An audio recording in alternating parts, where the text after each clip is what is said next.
Welcome back to Ace Attorney, Spirit of Justice. Where last we left off, we just finished the first part of the trial for the third case. We had been declared, or Maya that is, had been declared guilty of murder, which is unfortunate, but then another murder occurred, which they're also saying Maya did. So now we have to look into that. And hopefully, if we can prove her not guilty of this murder, it'll also help us prove her not guilty of the other murder. Hopefully. Oh, I gotta fix my volume.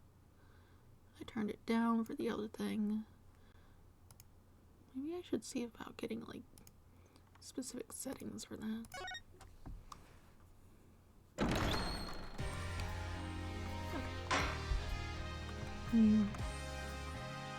Alright, audio seems to be working and everything looks good.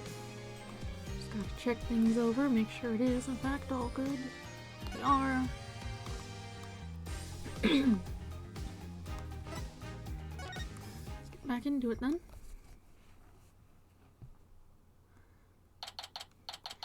May 11th, 10:03 p.m. Temple. What do I do now? I can't believe Maya and I were actually found guilty. Oh, there's the hair on my screen. This trial need not be drawn out any longer. The defense has failed to counter the charge filed by the prosecution. In accordance with the law, I invoke the Defense Culpability Act against the defense. Now then. This court finds the accused, Maya Fey, and the defense, Phoenix Wright, guilty. Ah!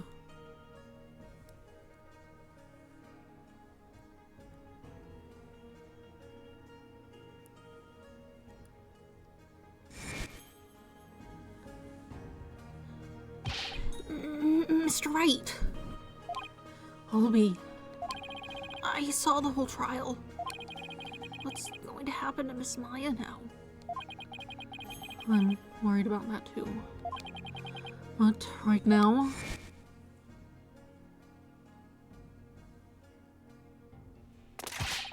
I have one more thing to report to Prosecutor Sadmahi. Yes. This dagger. Bears the fingerprints of Maya Fey on it.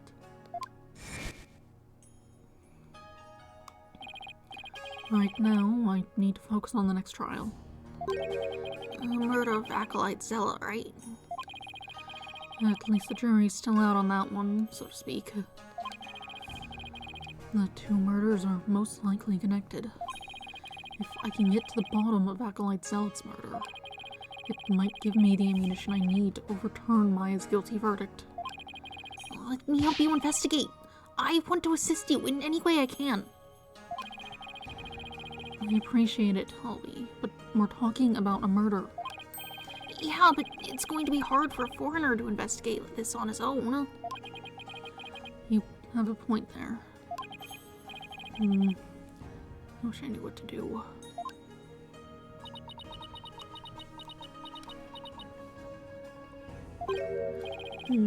Isn't that your benevolence? Princess Rafa? Is this upright? Oh, it's you again. A dead lawyer walking, guilty of abetting a murderer under the Defense Culpability Act. Ugh. I'd say she hasn't lost any of her charm.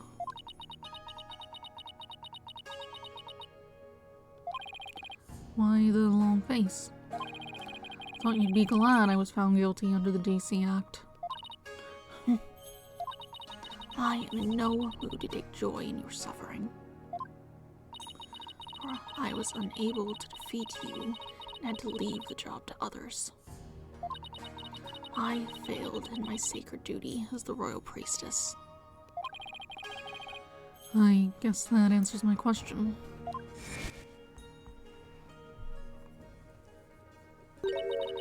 Have I misunderstood the voices that Mitama yet again? This cannot be!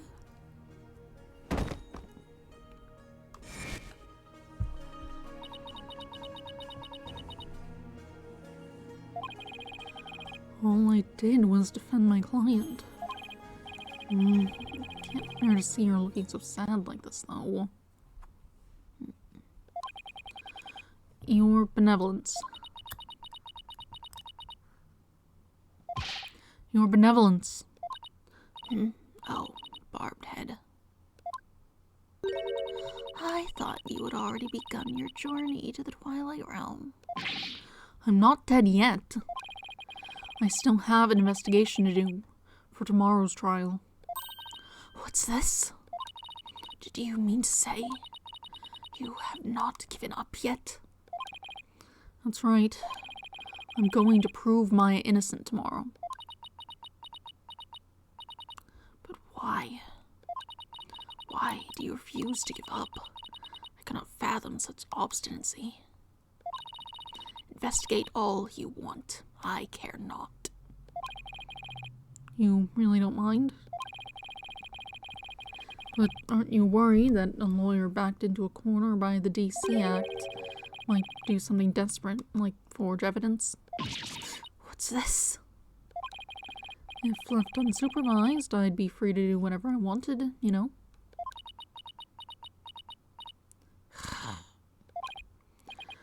Okay, now to see if she takes the bait.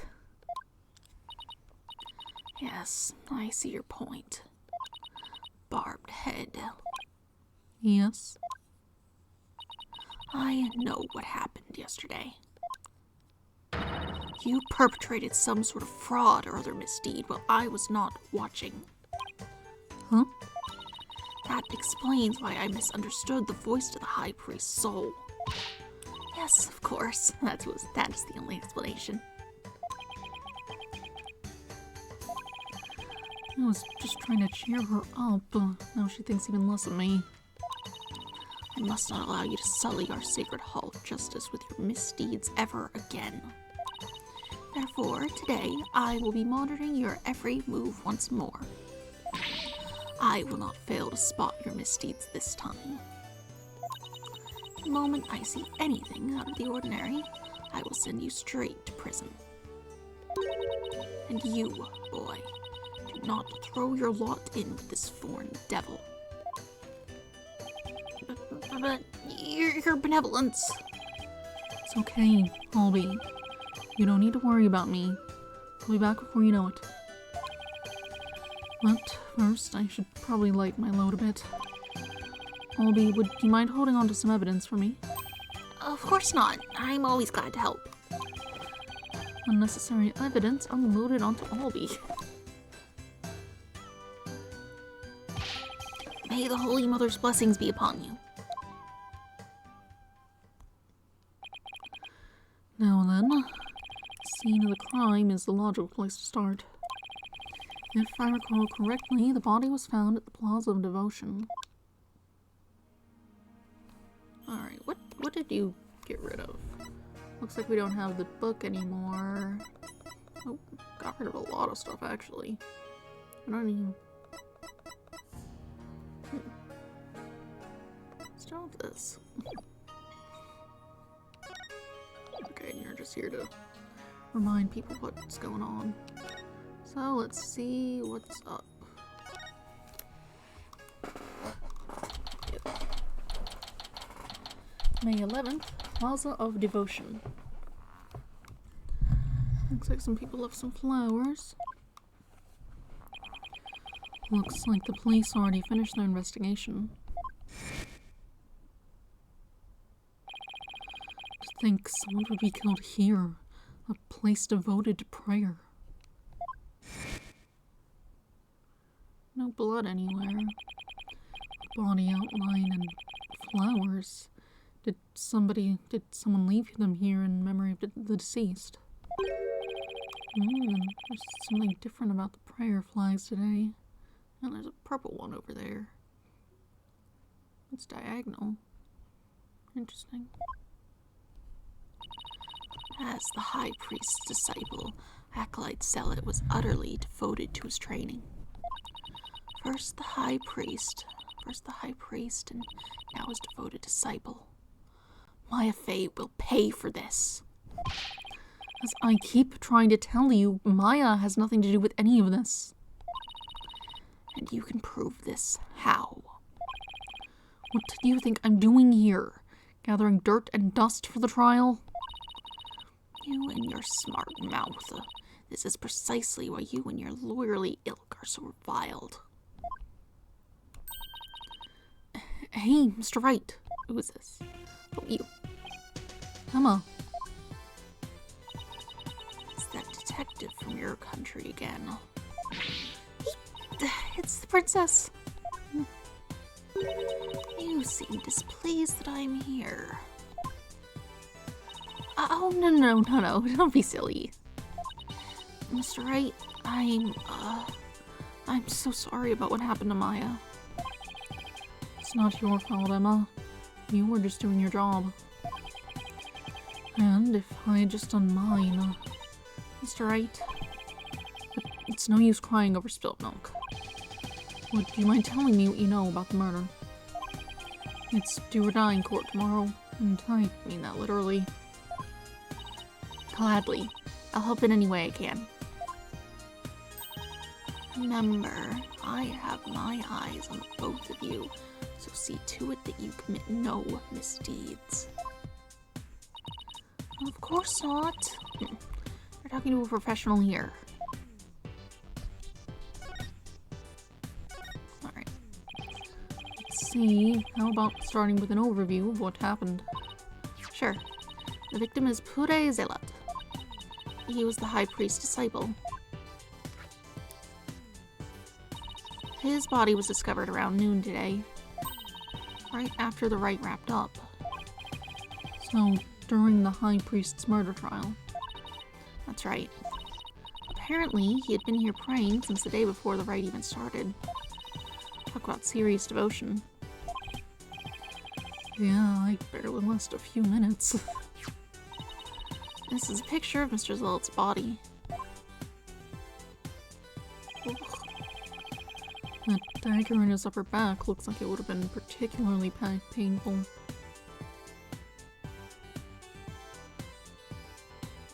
I have to assume it went next to his spine, otherwise it'd be hard to get it in that deep.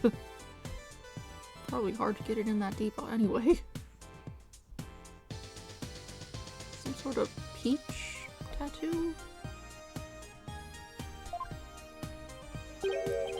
It's not a tattoo on the back of his neck. It's peach-shaped?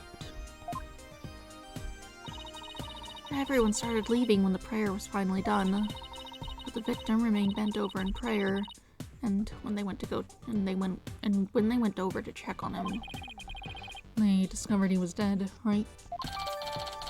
That's a pretty obvious knife. Killed in the Plaza Devotion, he's a peach-shaped tattoo on the nape of his neck. Yes, the estimated time of death is May 9th, sometime between the start of the rite and the discovery of the high priest's body. In other words, we believe that the crime took place during the purification rite, and the murder weapon was the same ceremonial dagger that killed the high priest. Prosecution believes Maya came down the stairs after killing the high priest, and then stabbed Mr. Zealot with the same dagger. Circumstantial evidence does point to Maya, but what about the cause of death? He apparently died instantly from the dagger that was thrust into his upper back. Here's the autopsy report. Zealot's autopsy report added to the court record. Spinal cord injury from being stabbed in the upper back by a bladed weapon. Estimated time of death, you say? How can you know such a thing? I want to know. Well, barbed head, out with it. Oh, so the princess of the spirit medium kingdom is interested in forensic science. I have no interest in science, forensic or otherwise. Nevertheless, I will someday be queen. As such, it would be wise to know what silly things the common folk believe in. There's nothing silly about it. I'll have you know, even Prosecutor said Mahi holds forensics in high regard. Does he? Perhaps I should not underestimate the power of science. Still, I suppose it is nothing much compared to the divination seance.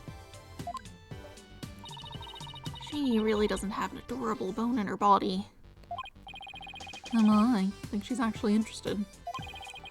Would you mind explaining it to her? I guess I have to now. Okay, there are many ways to estimate the time of death, but the most well-known method uses the change in body temperature. Interesting. Body temperature drops at a steady rate from the moment a person dies. That means we can tell how long someone's been dead by measuring their temperature. I see. That was quite enlightening. Barbet, present your forehead now. What? Why? You feel just a little over 95 degrees. It seems you are not dead yet. Of course I'm not. It was but a jest. After all, you're still the dead lawyer walking. I fail to see the humor in any of this. Were there any witnesses? With so many people here at the plaza, you'd think somebody would have seen something. You'd think so, wouldn't you? But we haven't found a single witness. How's that even possible? Because everyone was bent over, utterly devoted to prayer, naturally. Oh, right, the back-shattering pose that nearly killed me. Still, you'd think someone would have noticed something. I thought so too, but with the monk's scarf he had on, no one could see the dagger in his upper back. Plus, everyone was so absorbed in prayer they didn't see or hear anything. I can't believe this. What you choose to believe is your choice, but the fact remains that there were no witnesses. However, there's one piece of irrefutable evidence: the dagger. Sadly, yes.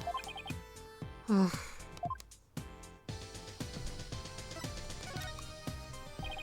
Could you tell me about the murder weapon? The killer used the Warbad dagger, the legendary weapon of Lady Keita. It was discovered impaled in the victim's upper back. The accused's fingerprints were found on the dagger, were they not? Yes, they were. Okay, dagger modeled after a warbad said to have been used by Lady Keita.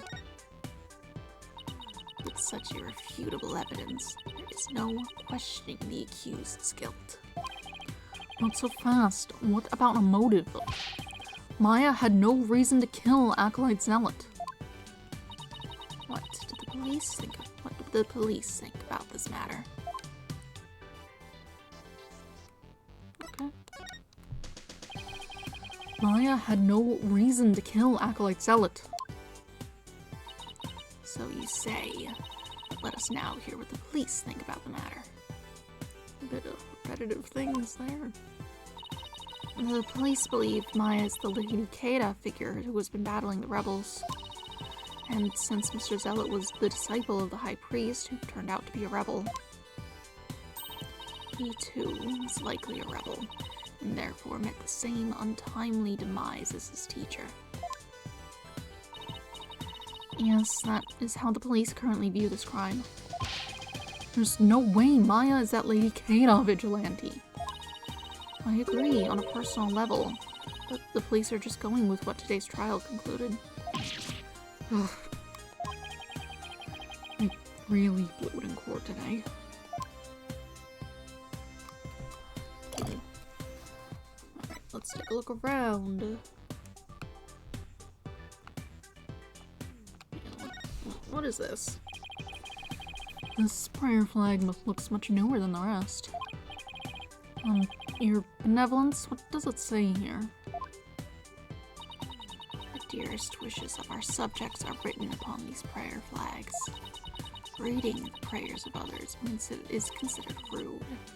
But if you must know, it says, at the usual spot, bring grub, the key too. Someone wrote on top of the writing already? That is one of the more direct and practical prayers I've ever seen. I wonder if it's even a prayer.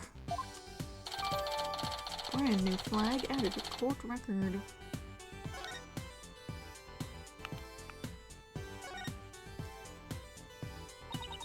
To think I would witness a lawyer being allowed to pass through the sacred gate. Yeah, well, I wouldn't unless I had to. Those stairs were brutal to climb. What's this? Do you even know how many monks would give their lives to pass through that gate?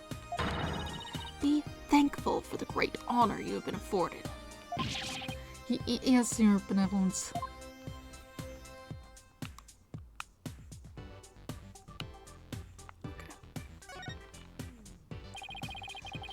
Acolyte Zealot died bent over in prayer. There's no trace of blood on the ground, though. The fact that there's so little bleeding could mean it was a single stab to a vital point. Not that that would have been very difficult, considering the position he was in. Okay. How about these flowers? Looks like there's... So these flowers were left here in memory of Acolyte Zealot. What are they called? They are known as Namada, and they are given to express sorrow when a life is lost. It seems offering flowers and memories of the dead is a universal practice. Namada flower added to the court record. Flower the Kadaini used to pay tribute to the departed, expresses heartfelt sympathy. I can look at the carpet itself. Acolyte Zealot was killed in a prayer pose, with his head bent over like that, and the last thing he saw must have been this rug. It is a prayer rug woven by devout monks. May the Holy Mother's blessing be upon his departed soul. It's strange that there are no bloodstains, though. Perhaps it was so cold his blood froze, or perhaps it was absorbed by his vestment. It is pretty cold. Maybe the blood really did just freeze inside his body. Okay. A message on the prayer flag seems a little weird, but I think I've seen everything there is to see around here. You have not found or heard anything of particular worth. Are you ready to give up? No, I'm not calling it quits yet. Does it look like you have any hope of winning, Mr. Wright? I can't really say at this point. All I know is I have to keep investigating. What are you two sneaks up to? I would advise you to get back to work if you are done here, Detective. Otherwise, I will report you to Prosecutor Satmahi for dereliction of duty. I'm going. Well, see you later, Mr. Wright, and good luck.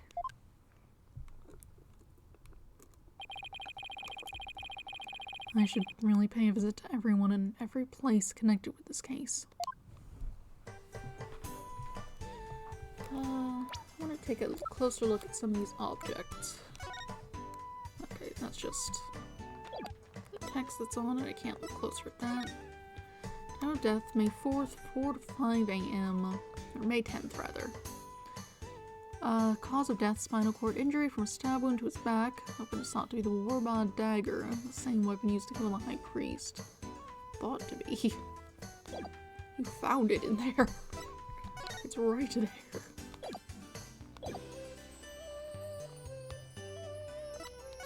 Oh, it's freezing. How's Maya doing? Nope.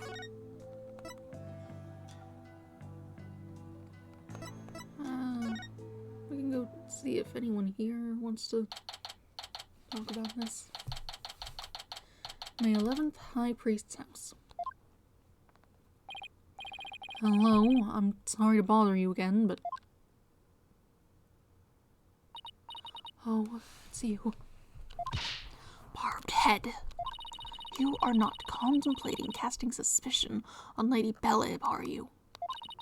She lost her beloved husband, now acolyte zealot who was like a son to her.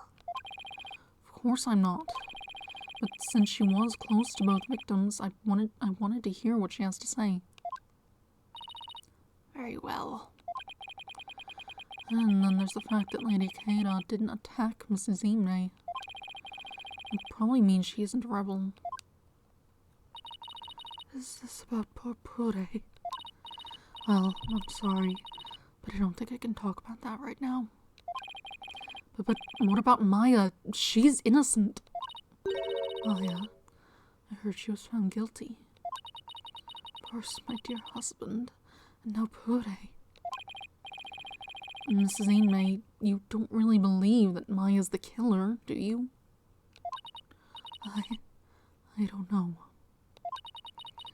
But that was the verdict, so what else can I believe? The marking on that guy's forehead, it's the same shape as the tattoo on the back of the other guy's neck. It's not filled in, though. What am I to do? The verdict was already reached in your husband's case. But the truth of the matter is still yet to be found. How can you be so sure? Because I believe that Maya is innocent. That is all I have right now. My faith in her. So please, help me understand what happened. So you're defending her based solely on faith. Even though you'll be punished for abetting the accused. That's right. All right then. Your faith has moved me. I will tell you what I can. Are you sure about this, Lady Belib? My lovely wife is also a devout follower of Kadaism. As such, she is not one to make light of another's faith. But if I find that you have lied about your faith and my faith's innocence, I shall curse your entire family and all of your disciples for the next 8 generations. Hey, leave Athena and Apollo alone, buddy.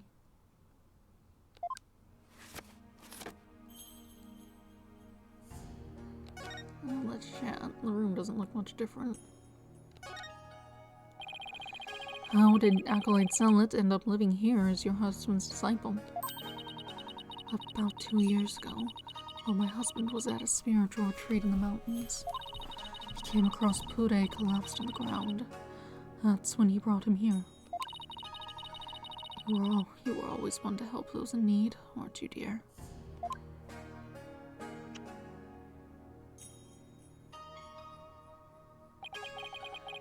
And he'd been living here ever since. About 2 years ago, that's around the same time Maya had arrived in Kadain.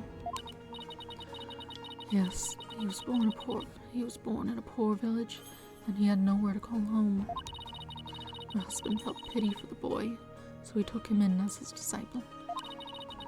But not only as his disciple, he was like a member of our family too. I see. If this is where Acolyte Zealot lived, there might be something I could learn about him lying around here.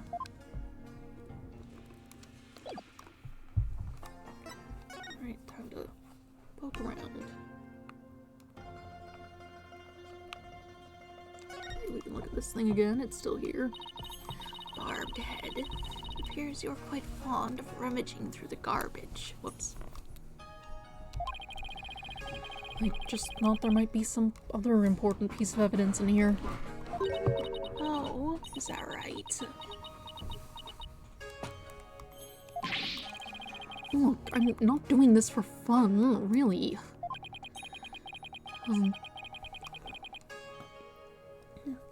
Doesn't look like there's anything else of interest in there.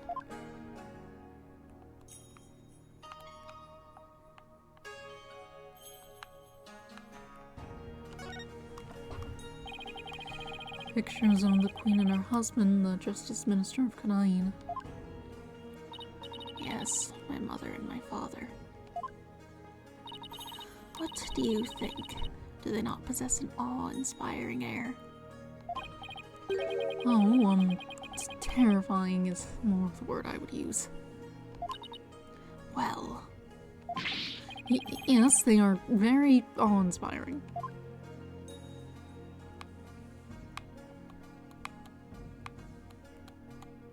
Look at this picture. A photo of the High Priest, his wife, Eklan Zealot, and Maya. Wait. Since Maya's in it. It must have been taken the day before the rite. I should ask Mrs. Inmay about it. Only the day before. You got it, printed and framed pretty quick then.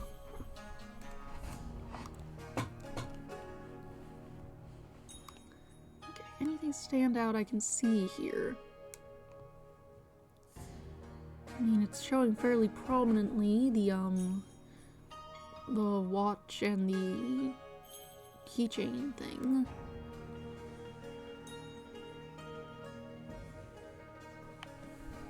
This guy looks, less than pleased. That's just a bit of an odd expression, I think.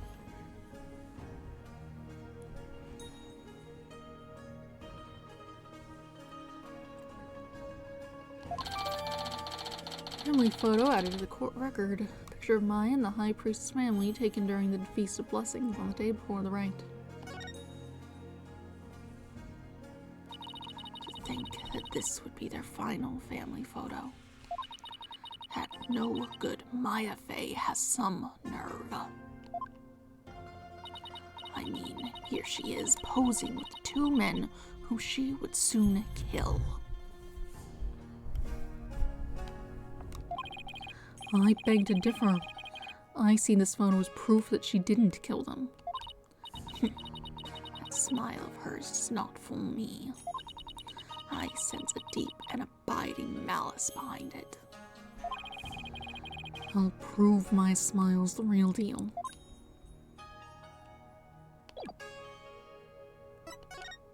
Okay, we gotta show you. Look at this, I found it on your shelf. Can I ask you about this photo? It was taken during the Feast of Blessings, the day before the rite was held. The Feast of Blessings. It's a different picture in the smaller frame. The picture over there is just one person, but the picture in the photograph is a few people. Would you mind telling me a little more about it?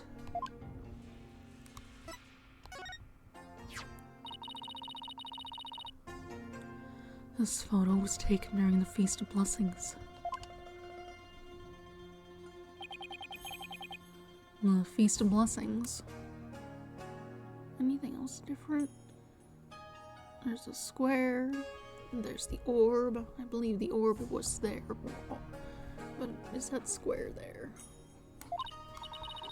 Yes, it is forbidden to eat during the days of the rite, so the day before it's performed, we enjoy dishes full of kingle, an herb known to strengthen the body and mind. Oh, there's certainly squares. Your orb is gone, actually. Your orb was definitely here when I came in last time. Your shelves have been rearranged between the last time I was here and now. I was here like yesterday. You loved the gingle-based dishes I made, didn't you, dear?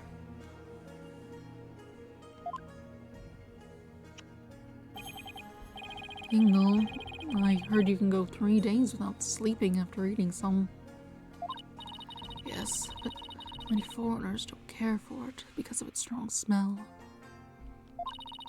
Our customs say these dishes can only be eaten the day before the purification rite, and only between noon and 3 p.m. That's pretty specific. Is it because the smell is too strong? Oh, very good guess indeed. It is to ensure the smell is gone by the time Lady Keira is welcome the next day. Wow, is it really that strong? And to think of it, the evening before the murder, an overwhelming odor was all over town. It was like a cross between garlic and mint. Ugh. I don't like mint.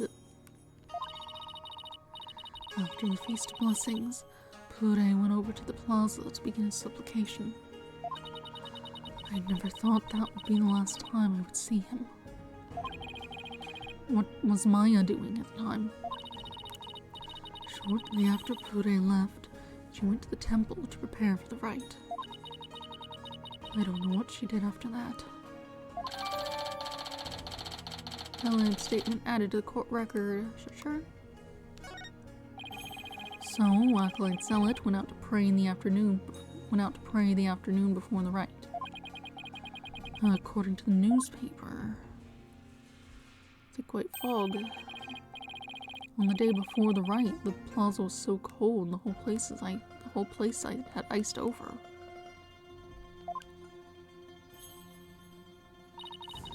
Pure always prayed a lot, far more than anyone I have ever known. He was a devout young man, whose faith was twice as strong as others. I don't know why, but that's kind of intimidating to me. Thought I'd have made some progress by now, but I haven't come across any particularly insightful information, even here. You seem disappointed. Mrs. Inmate, is there anything else you could tell me? Forgive me, but if I keep thinking about those two any longer... Barbed head. Yes, I understand. Thank you for your help. I'm sorry to have troubled you. We have paid a visit to all of the people and places connected with this case. I've gone to 2 places. I briefly stopped by the detention center, but there was nothing there, so I left.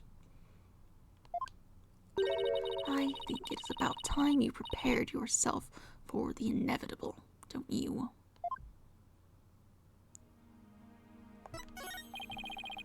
Already searched here. Yes. I'm taking a visual look because... Okay, we can't see the one over there, but seeing as it's going diagonal, it stands to reason there'd be one in that 3rd spot. One of those squares. Yes, the orb is gone. The orb was definitely there yesterday when I was looking at it. I think that's this picture was here yesterday. This one, maybe not. Who knows? But it's definitely a different picture than in this image, where you can see this frame there. Odd. Television's also at a different angle, but I think that's less relevant.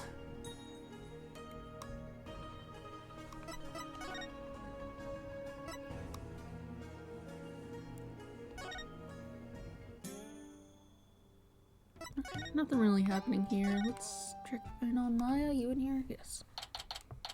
May 11th, Detention Center.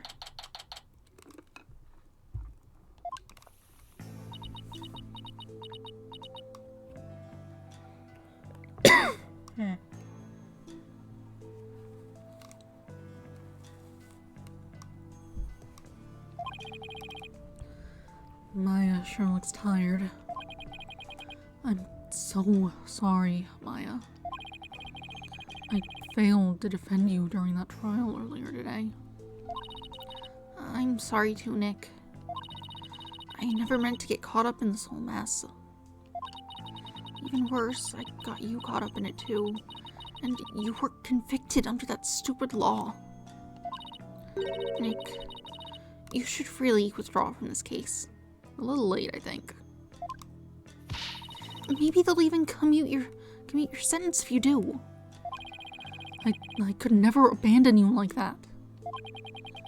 You might not believe me, but I'm going to pull off a win somehow.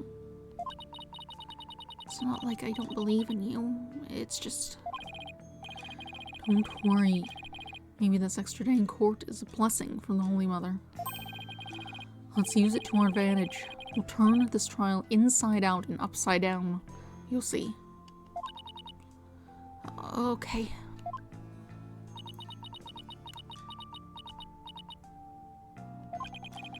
You're awfully quiet, Your Benevolence. It is only a matter of time until your executions are carried out. I simply thought I would allow you a good talk before you depart from this world. Sorry, but we're not giving up yet. And we won't till the bitter end. There is no need to put on a brave face. Your fates were sealed with today's verdict.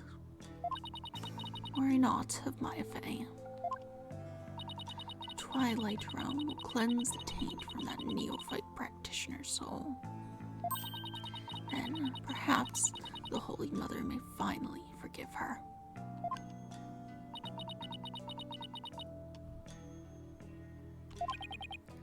Wait, was that her attempt at comforting me? Barbed head, further resistance shall come to naught. Stop your desperate struggle. Accept the judgment that has been passed upon you. She obviously doesn't know me very well. Then, perhaps, your sentence will be commuted and hold it right there, Your Benevolence. Why do you always have to be like that? Maya, what are you... What is the matter? I was simply showing some mercy upon your souls. Nick here is risking his life to defend me. And that is why I told you it will come. No, it won't. Nick is just doing what lawyers are supposed to do. He's defending his client, no matter what. Enough. There's no place for lawyers in the Hall of Justice. For we have the divination seance. But your insights were wrong.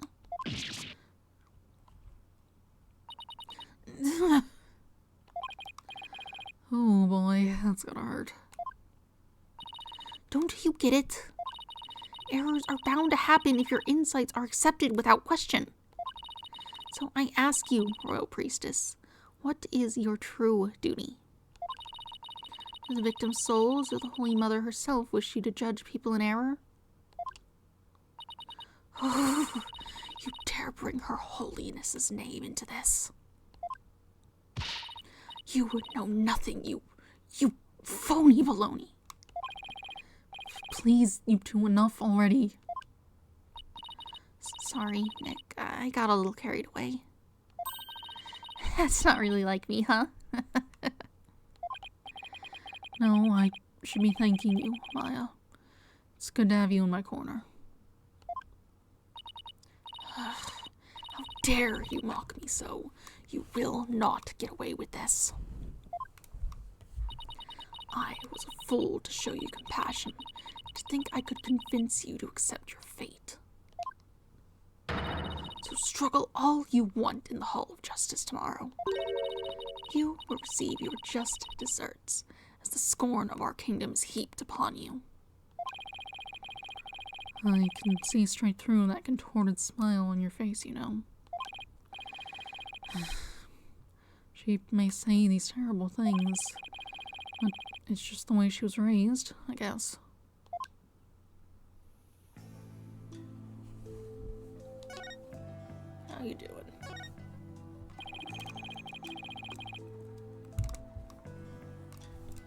Couldn't you try to remember what happened one more time?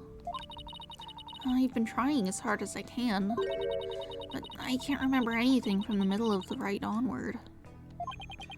Oh, right. You suddenly felt sleepy, and everything after that's a blink. Even so, I didn't kill anyone, and I'm not the one going around dressed as Lady Keita. Although it's kind of cool to think there's a mysterious female vigilante out there. Right.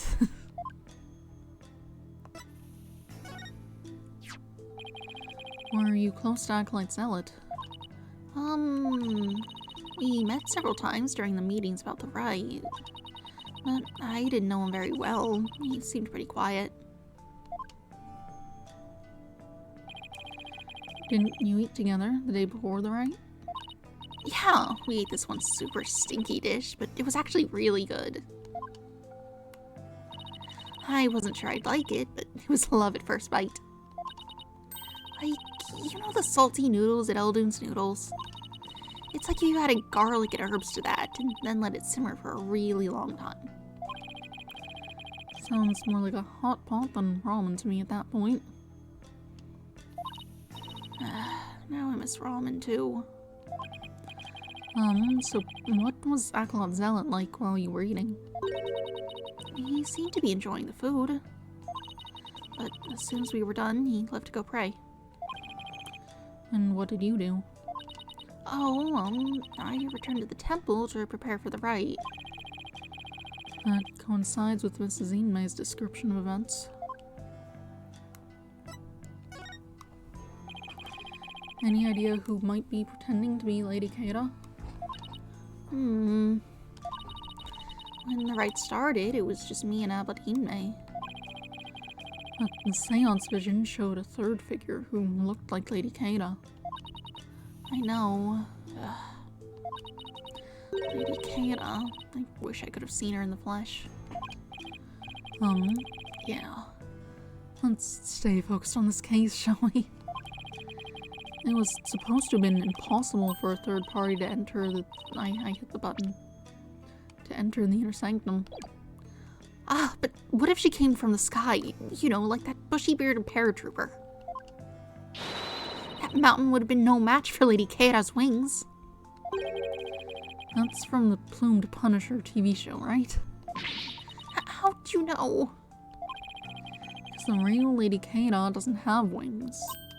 Oh, I've got it this time. There must be a secret room with a secret door at the inner sanctum. Did you know there are 88 secret Plumed Punisher bases here in Kadain? Can we please stop talking about the Plumed Punisher show for a second, Maya? I guess so. Keeping it real is much harder than it looks. Well, I should get going now. Sorry I wasn't any help. Don't worry, I've got this. We'll beat the charges tomorrow and be on the first plane back home before you know it. Then we'll go grab dinner at Eldoon's or your favorite burger joint. You pick. Sounds good. I think I'll get the extra large hamburg steak topping on my salty bowl. Best of both worlds. You can have whatever you like. But first, I have to beat the charge. I almost forgot. What is it? I have a favor to ask. Okay, but why are we whispering? I forgot I left something in the High Priest's house. It's super important. Would you mind getting it and holding on to it for me? Is it your bag? Sure, so what's this super important thing? In my bag, you'll find a folding book. It's only given to the priestess who performs the rite. It's called the Tome of Secrets. That does sound important. How could you leave something like that just lying around? That explains all the whispering. If Rafa found out, all heck would break loose. What? You've said hell In this game. People were saying you were going to go to hell. Silly punishment hell, but still, they were saying that.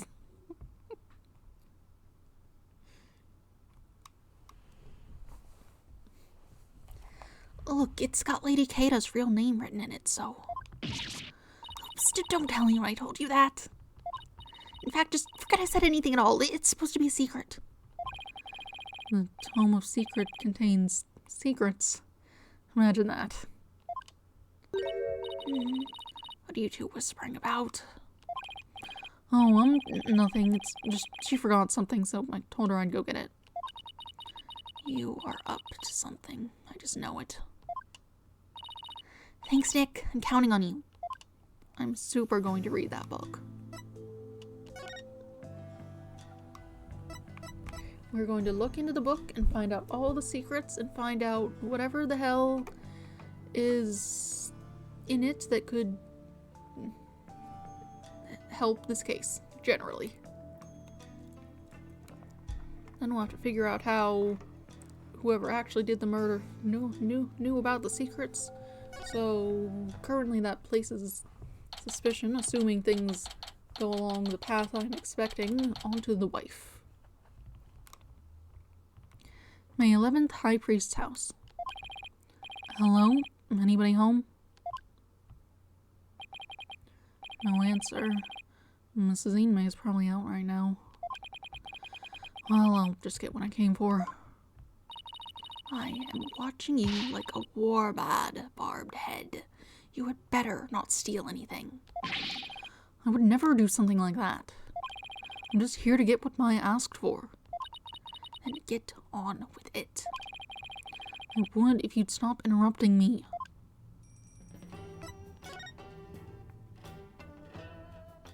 Nothing else appears to have changed, so... Here's Maya's bag. What's that strange patch on her bag? Car.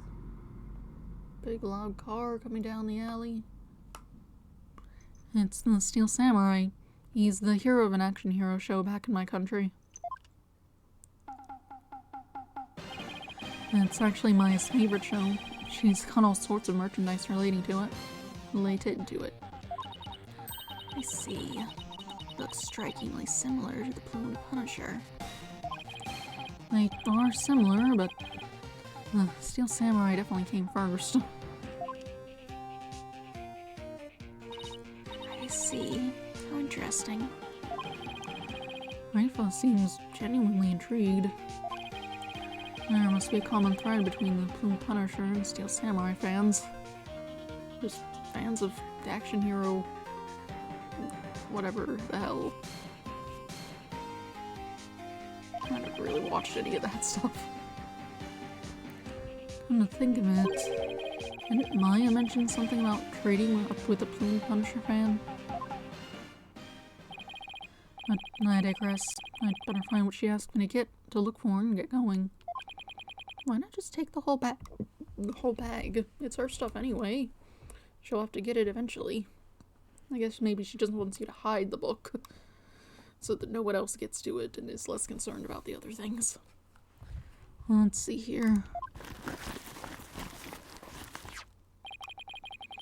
And this must be that Tome of Secrets that Maya was talking about.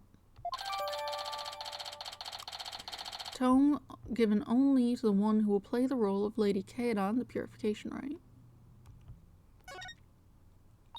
Well, Barbed Head, are you finished now? Hold on a second, the string around it is coming undone.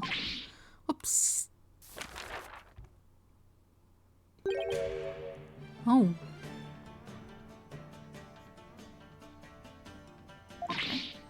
Ah, you fool! Do not lay eyes upon it. Put it away quickly before we go blind. Relax, my hand just slipped. This is the Tome of Secrets. Are you trying to get us cursed?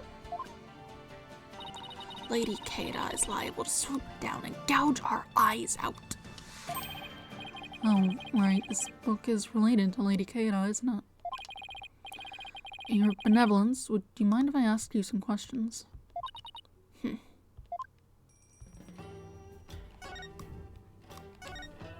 What do you know about this? This is not something I would normally speak about to an outsider such as you.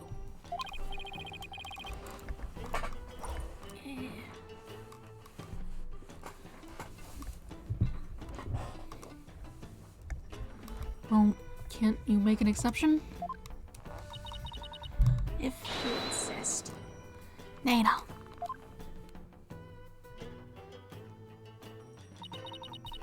What of this folding book? Yes, I see. This very important tome is bestowed upon the priestess in the purification rite. Very important. What's written inside? Yes, I see. Really? Is it all right to reveal that? Your benevolence? Patience. The book contains Lady Keira's true name. Her true name? Is a name really that important of a secret? To a Karainist priestess, a person's name is one of the most important things to know.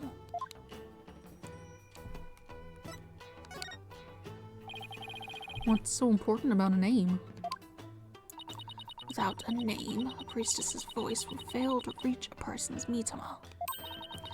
It is much like trying to send a letter without the recipient's address.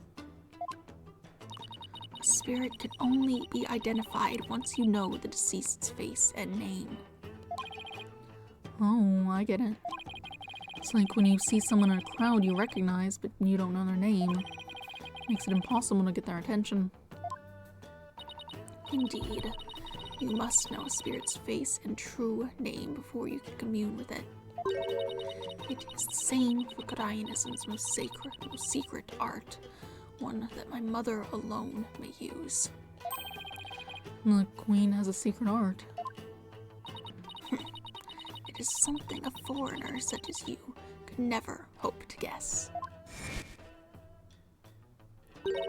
In Karainism, spirit channeling is a secret art that can only be performed by the Queen. No one else is supposed to be able to do it. I should pretend this is all new to me. Besides, I get the feeling she secretly really wants to tell me all about it.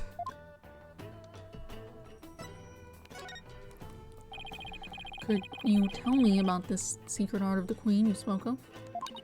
Come again? Oh, sorry, maybe we shouldn't talk about this. It is a secret after all, right? It is the secret art of spirit channeling, but I suppose those words are meaningless to you. I'm just surprised how willing you are to tell me about it. A third-rate lawyer could not channel spirits simply by learning of the technique. Third rate is a bit harsh. I'd even settle for second. What is it? You have the look of a tentacled hag frog upon your face. What the heck is a tentacled hag frog? A spirit channeling. That's where a medium lets a spirit possess her body to return to our world, right? Well now, I see you have done your homework. Uh-oh, yes, I studied a bit. With the power of spirit channeling, one can bring back even the most ancient of spirits. It's quite a magnificent power, is it not? I've never seen her eyes light up like this before. I imagine they're pretty shocked when they come back from ancient times. Indeed. The spirit's memory is cut off at the moment of death. So, even a spirit that is brought back after centuries doesn't sense any gap in time between the moment of its death and the moment it is channeled? Yes, and yet it clearly recalls all of the memories it had in life. Thus, even heroes and scholars of antiquity can be channeled and directly learned from. Our queens have also used this power to help the rulers of neighboring lands seek counsel. That is why we have never been invaded and how we have maintained our unique culture. So, spirit channeling is a really effective tool for international politics. It is indeed. And that is why only those with the power to channel spirits may rule our kingdom. But of late, there has been an endless influx of illegal immigrants from neighboring lands. The fools come seeking the same great power as my mother. Illegal immigrants? Yes, it's becoming quite a problem. Some have lost their way in life and look to Koreanism for their salvation. Among them are also those of dubious nature who have been driven from their own lands. Dubious nature, driven from their own land. Gasp and pain definitely fills that bill. Fit past tense. But they sure weren't treating him like an illegal alien. Maybe he just did it properly.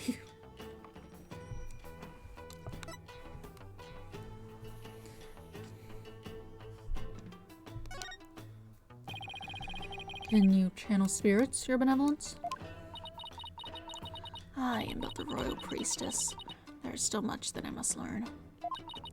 As of now, the divination seance takes me to the very limit of my ability. So her spiritual power doesn't measure up to Maya's. You were just mocking me in your mind, weren't you? Don't be ridiculous. It is written all over your face, you impudent nincompoop. The divination seance was once one of the important roles fulfilled by the queen. That is what my mother taught me when I was little. So the queen can perform the dance of devotion. That'd be a sight to see. Someday I will be a powerful priestess and queen, just like my mother. And the divination seance is a vital part of my training to prepare me for that day.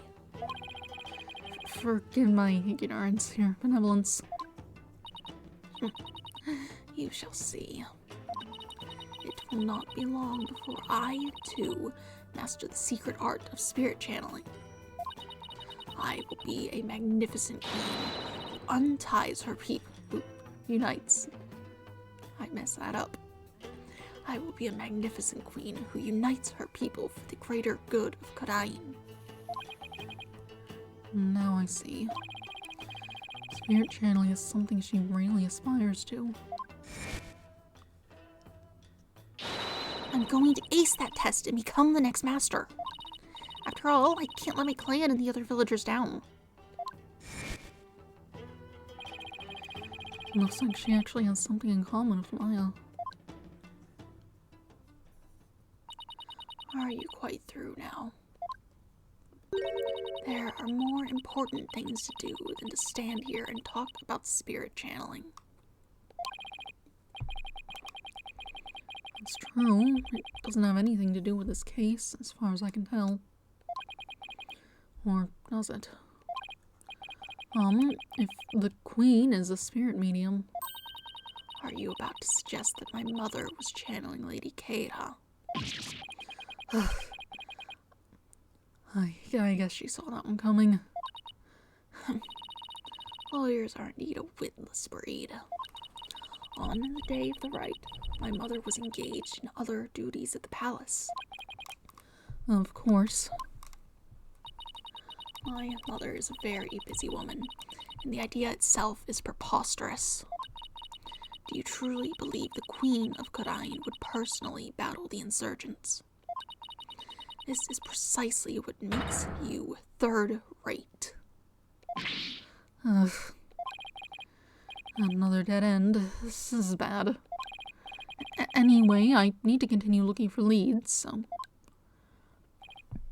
Over there! After him! Don't let him escape! Oh. What is all that racket?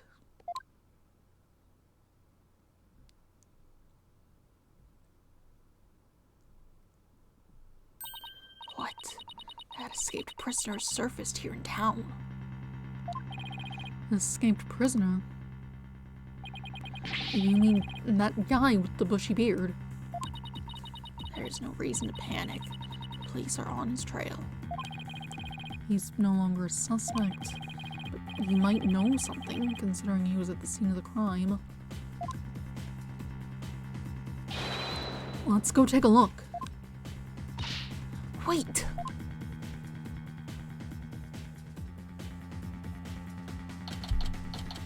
May 11th, could I in Bazaar? Oh, my V came back. I forgot how badly I'd injured it. Ow, ow, ow. I need to do some stretching and exercise more when I get back home. I should probably exercise more. It's not a good place to do it. Right now there's like snow outside.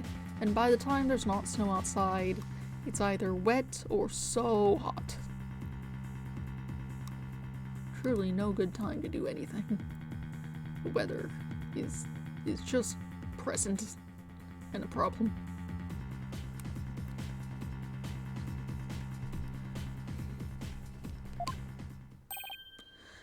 Mr. Wright.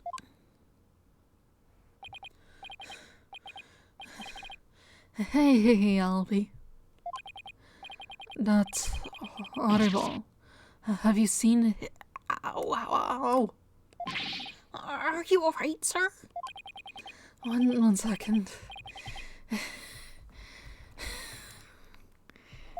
Have you seen an escaped prisoner around here? Oh, so that's why all those police came rushing over here.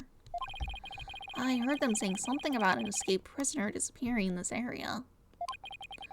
He disappeared in this area. He couldn't have taken to the air again, could he? Barbed head. I told you to wait. It's too dangerous for you around here, your benevolence. Mr. Audibald could be lurking nearby. What sort of a princess would I be if all it took was an escaped prisoner to frighten me? She's fearless, I'll give her that.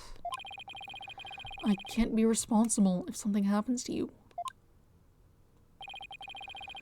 As long as I'm here, though, I might as well search the area myself. If I were an escaped prisoner, where would I hide? Definitely not that open manhole, don't worry about it. Hey, how you doing? Oh no. Anything else to look at, or is it just that?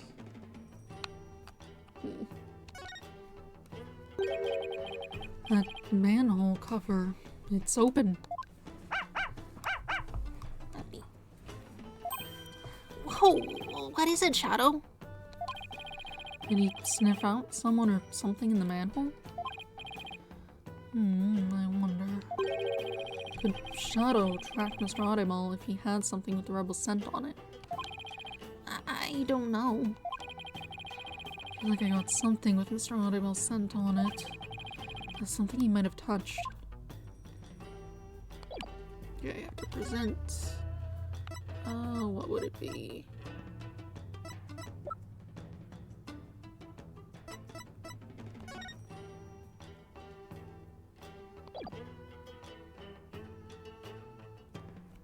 I don't know if it'd be that, but certainly nothing I have otherwise would be it.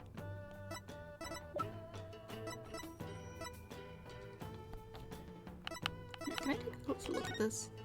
The priestess acting as Lady Kata's representative must know her name. That name is Imsum. Speaking this name is unforgivable. Lock this knowledge deep in your heart and devote yourself to prayer. And then just a picture.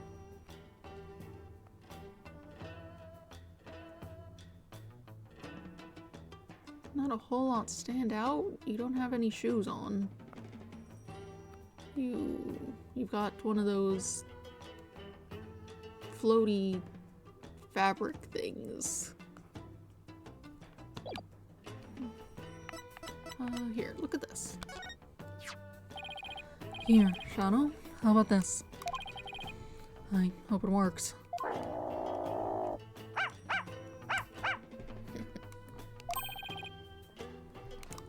I think he's picked up a scent.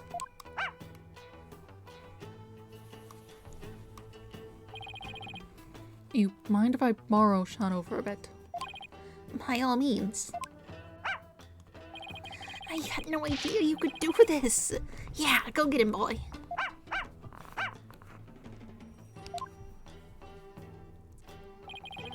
Your benevolence, I'm heading down the manhole now. It could be dangerous, so please wait here. Wait.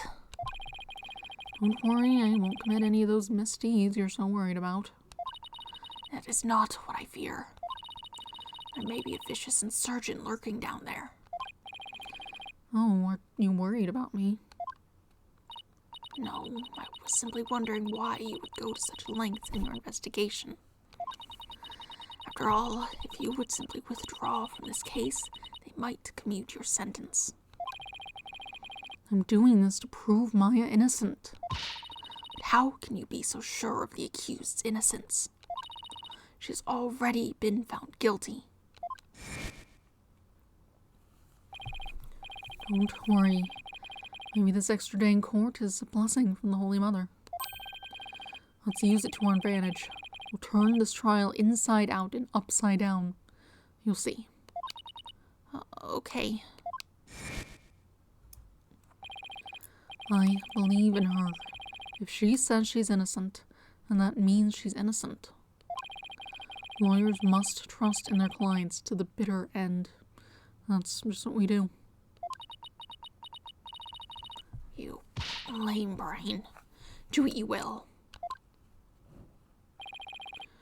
Well, I'm going in. Let's go, Shano. Be careful.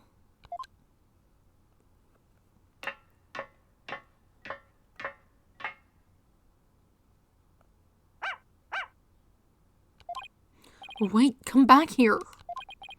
It's pitch black down here. I can't see a thing. Ow. Probably should have brought a flashlight. I guess if you didn't have one handy, then... Still... Just knock yourself out.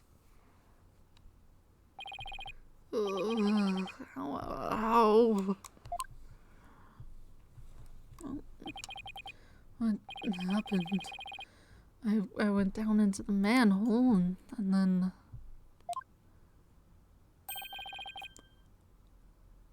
Oh, you've shaved. Oh, you finally came to. This is the voice I was doing for him before, and I did not change it when he revealed himself. This is just his voice.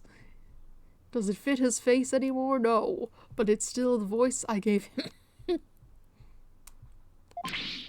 I'd remember that face anywhere.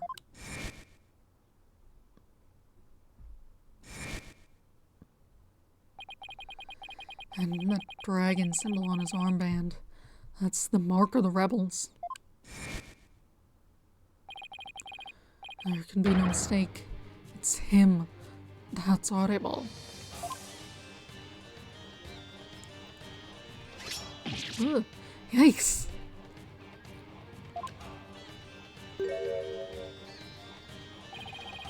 Sorry, I got a little rough with you back there.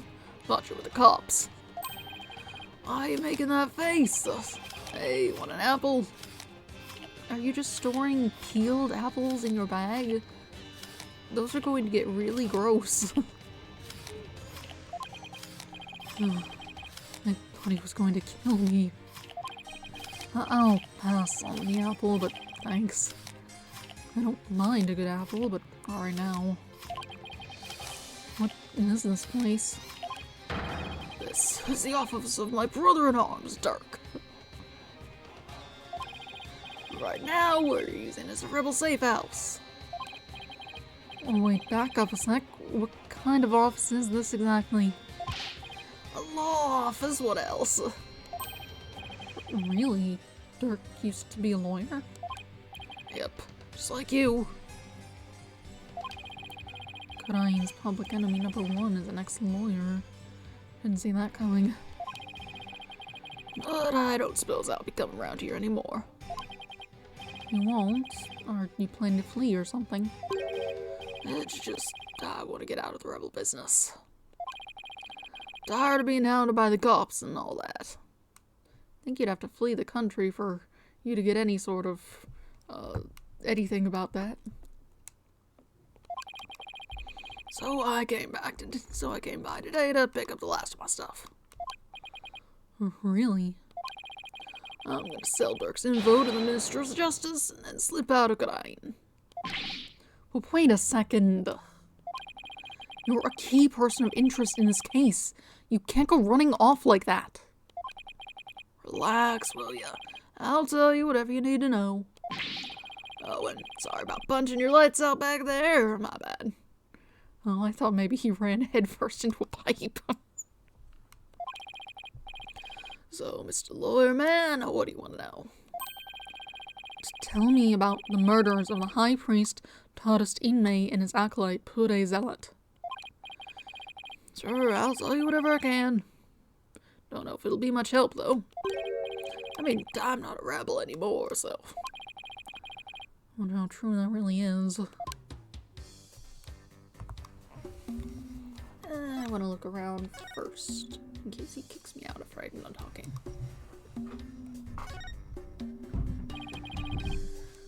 You guys get electricity. Yeah, but the power goes out occasionally. That's pretty inconvenient. You're telling me sometimes it goes out for an entire day. Means that fridge isn't of much use. What about the stuff in the refrigerator? Why don't you see for yourself? Forget I asked. I'm afraid of what I might find. Like, I guess if you just put things that could be fine on the counter, but will last longer in the fridge, it'd probably be fine. Like apples.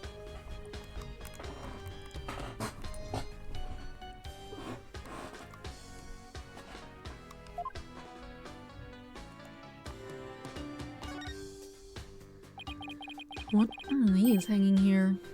Lizards? If so, they're pretty big. Those are sewer lizards. We call them that because they live in the sewer.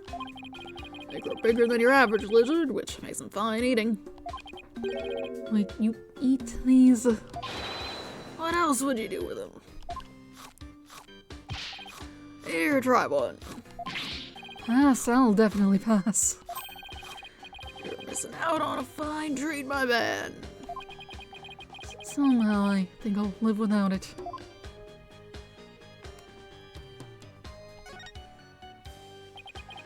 What's this thing with the dragon on it?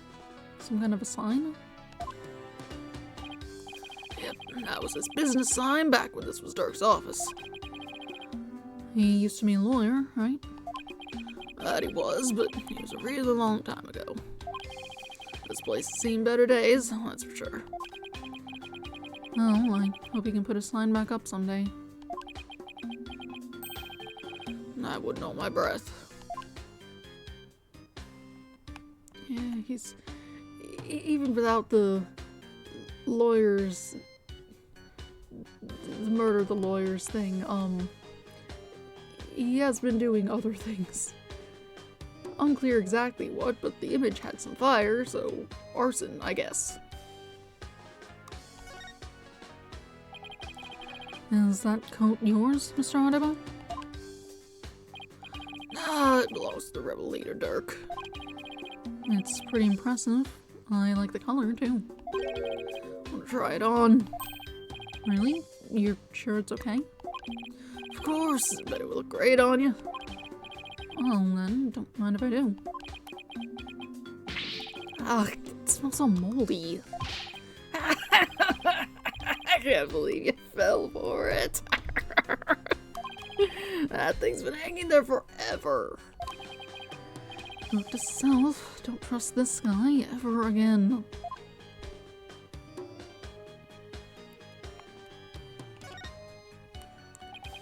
There's a ladder leading underground.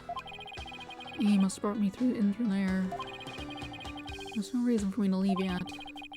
I should see what else Mr. Audible has to say. Alright. Got some food here.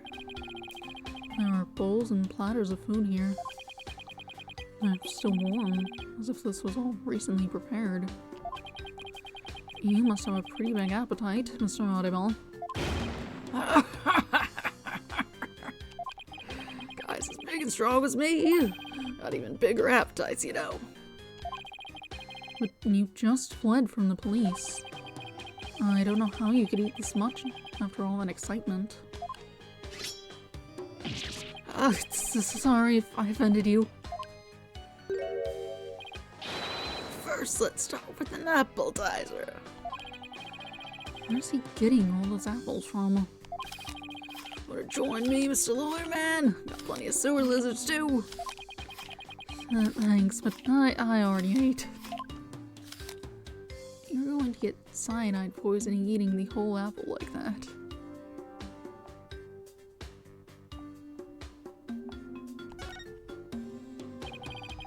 This looks like a photo of Dirk and his compatriots.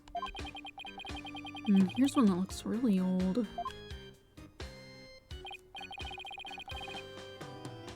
Wow, this was taken about 20 years ago. That's Apollo.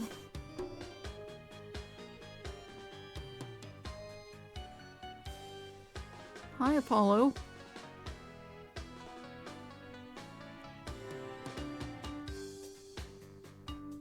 Going off of general things, I'm guessing the other one is Prosecutor Sadmahi.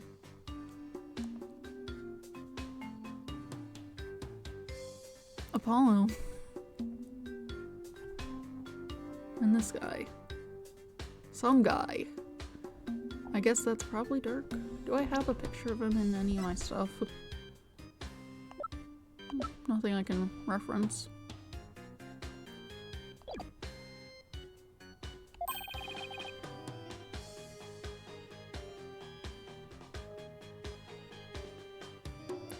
Those are Dirk's sons.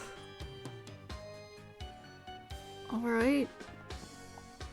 And Apollo got to main location, which is either Japan or California. One of those. How? And when? Seemed like he got there somewhat younger. Apollo, what is your backstory? I don't actually know.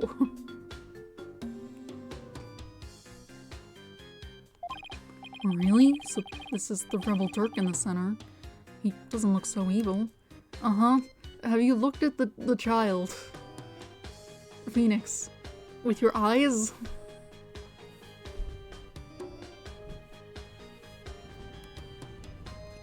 He's still got his bracelet. Look at him.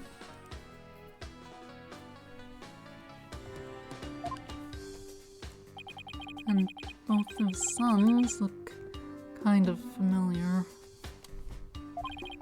The one on the left is Yuti. Oh, but you know Miss Prosecutor Sadmahi. Prosecutor Sadmahi is Dirk's son. That he is. Yuti was once a rebel too. He used to really respect his old man, both as a father and as a lawyer. And why did he become a prosecutor? Being a lawyer in this kingdom is the same as signing your own death warrant. On account of the Defense Culpability Act, right? Yeah, that's why Yuti decided to become a prosecutor instead. He wanted to spark a revolution from the inside, so he drove right into the enemy's den. I would have never guessed it, looking at him now. You can say that again. Dirk is battling to change Kadain's legal system. The will of the dragon spurs him on. Are we ignoring Apollo? I guess we are. They all thought Yuti was taking up the mantle to carry on that will too. They were sure he'd help overthrow Kadain one day, but as you've seen, he now uses the law to do her bidding. Dirk's been beside himself. So he no longer carries the will of the dragon in him, huh? I wonder what happened from father and son for it to come to this. What about the other child in the photo? That's Dirk's adopted son, but he's gone back overseas. His name's Apollo. Apollo. Wait a second, that bracelet. It really is Apollo. I feel like you could have looked at his face, his hair.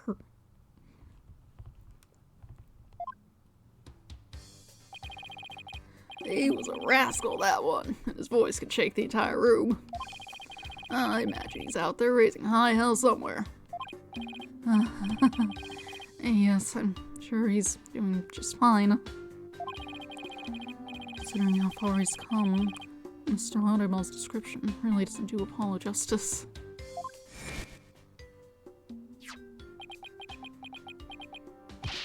Apollo! I've been watching you grow over these past 2 years. That's why I know you're ready.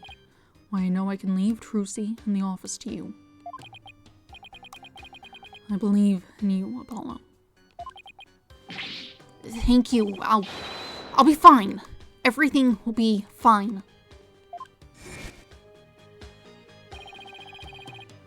He is a responsible young man now. He never lost that loud voice, though. Is that all we have to say about that? There's some kind of incense and white flowers. Flowers are still fresh. They must have been put here maybe today or yesterday. Did you put these here, Mr. Audible? Something wrong with flowers? Oh, no. It's just a traditional thing here in Kadain. Pay no mind.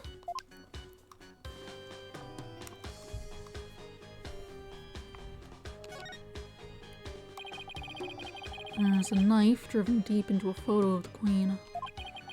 I guess the rebels really hate her. I better remember to stay on their good sides.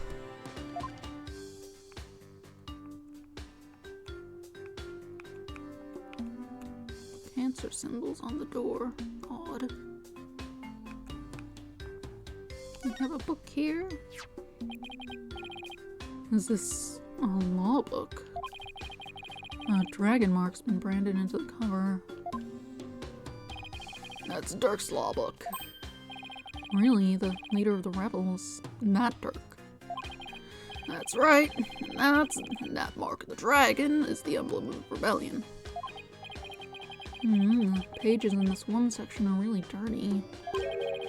Must be the section on the Defense Culpability Act. Dirk's law book added to the court record. Branding it with the defiant dragon mark demonstrates the strength of Dirk's convictions. Alas, we can't read it. He must have done a ton of research on the Defense Culpability Act. He practically wore out the entire section.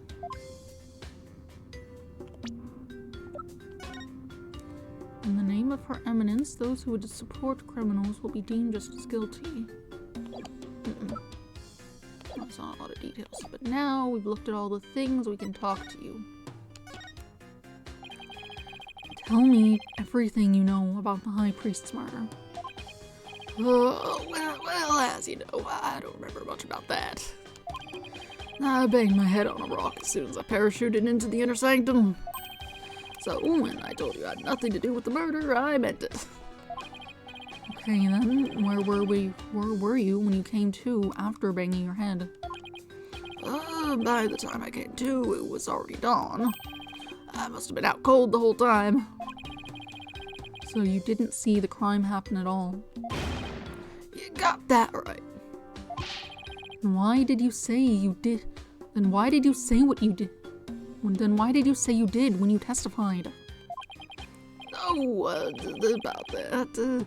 Since I didn't remember a thing, I was afraid I'd seem suspicious, so I came up with that whole story. Does he even realize how much trouble his big fat lie has caused me? Sorry for the trouble. It was definitely my bad. He doesn't seem very sorry to me. So, the bottom line is you were at the scene of the crime, but you weren't involved in it. Got it.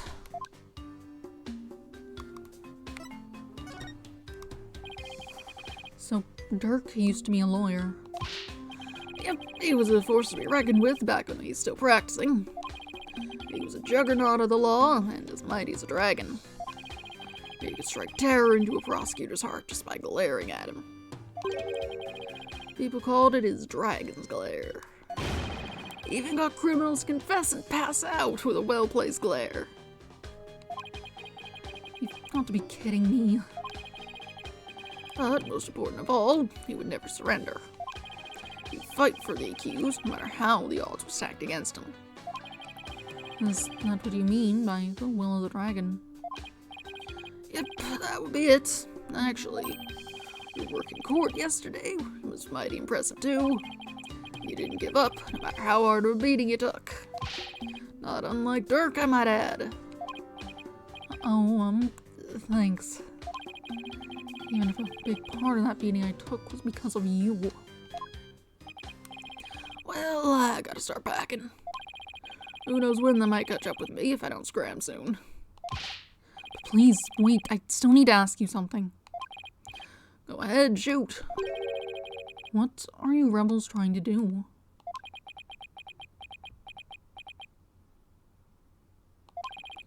And why were you at the Inner Sanctum in the first place?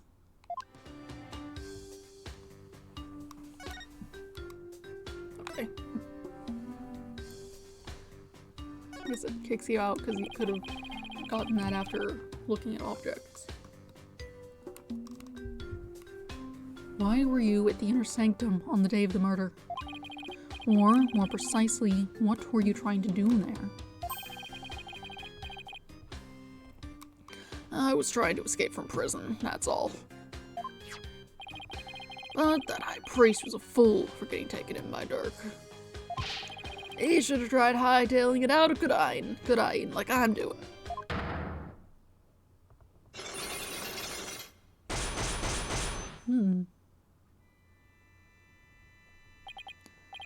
Cyclops. Mr. Audible's hiding something, but I won't know exactly what until I can undo the locks. What exactly are you trying to hide, Mr. Audible? I'm not hiding anything. No way, no how. I'll just have to use my Magatama on him then.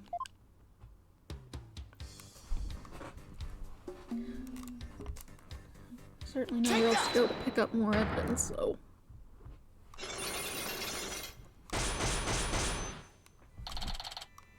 That's his plan. Yeah. I'm going to ask you again. Why were you at the Inner Sanctum on the day of the murder? Or more precisely, what were you trying to do there?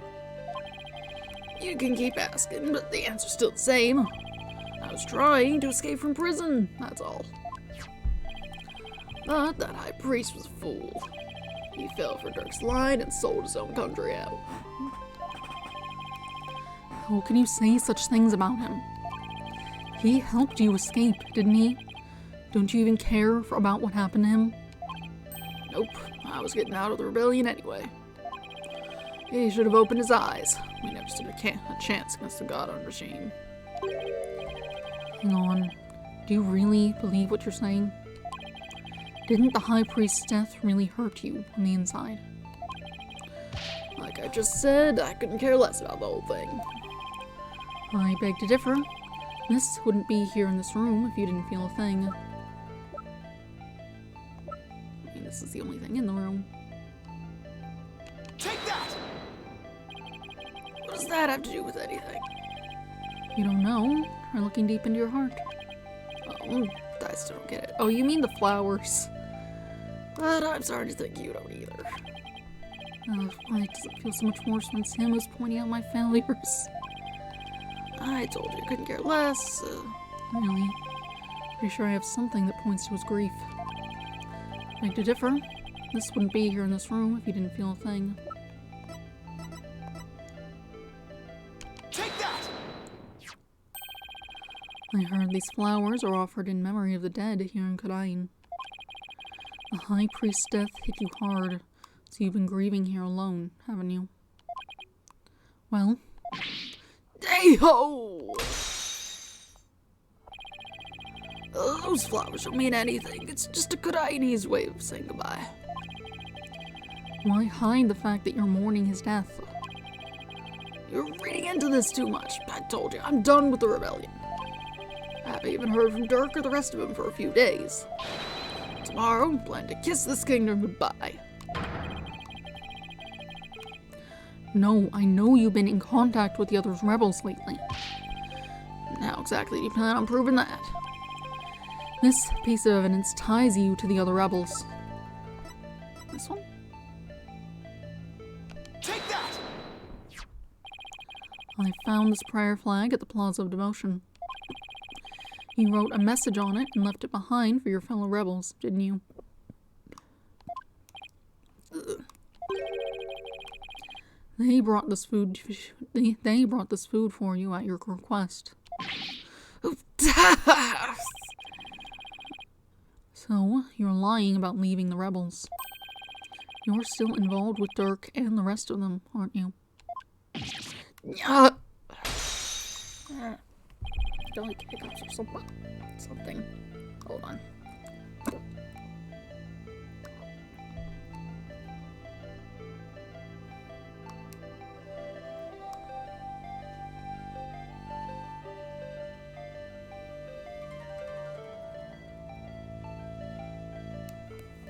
Okay. Are you ready to tell me the truth now? Oh, you're good, Mr. Lawyer Man. I admit it, I requested the grub. But I was just taking advantage of him, that's all. What do you mean? With my face plastered all over the place, I couldn't stay out in the open anymore. So I just took advantage of my former comrades for some grub and a place to hide. I was gonna kiss this kingdom goodbye tomorrow. I'm not buying it. You're obviously lying. I can tell just by looking at you. The white hot flames of revolution definitely still burn on inside you.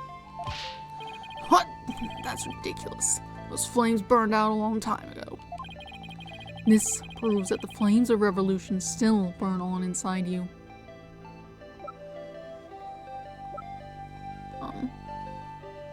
Is it the fact that he put the armband back on, and thus we can point it out because this is the only thing we have with the mark on it? Probably. Take that! Dirk's law book. I'm no lawyer, so what's that got to do with me? Look at the mark branded onto the cover. This mark that stands for an unwavering commitment to the revolution. It is Dirk's way of representing the will of the dragon. Yeah, so what of it? You have that same mark on the scarf tied around your left arm. But you wouldn't be wearing that if you were no longer a rebel. I forgot to take it off, that's all. No, as a wanted man, that should have been the first thing you took off. The fact that you haven't hidden that mark yet proves you're still a rebel.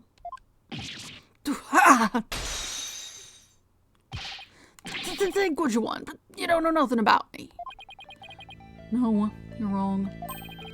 You wear your heart and your beliefs right on your sleeve, just like me. And this is what I believe in. Take that!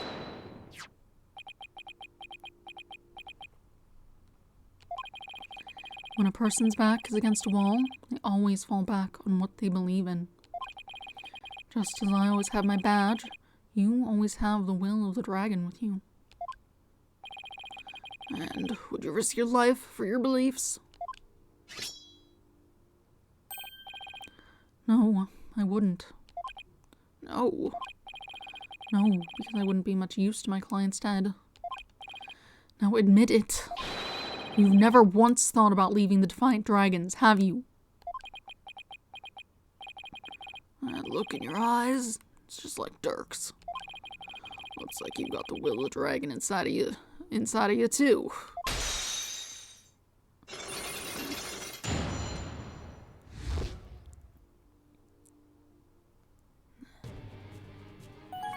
Alright. Now what are you doing? I'd planned to take you out if you turned out to be on the side of the Royals.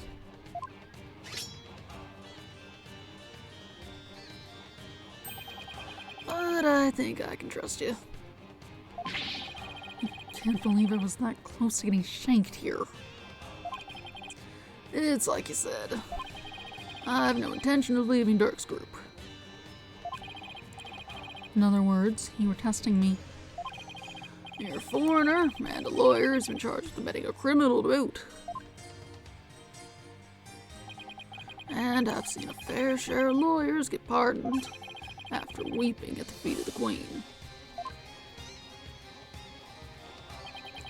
Well, I'm going to keep fighting until the end. Yeah, I can see that now. Sorry I ever doubted you. So, what are you doing here anyway? I came to get the secret hideout key from Elber. Secret hideout? Yep, I was supposed to get my next order from Dirk there. But the town's swarming with cops thanks to that murder. Nothing I can do about that. What about the order Dirk was supposed to give you? I'm gonna have to abort that mission. Now I'm just lying low, waiting for a chance to make contact with Dirk again. Couldn't you ask the people who delivered some food to you to go and send a message to them? Just like, hey, police everywhere. It sucks to be me.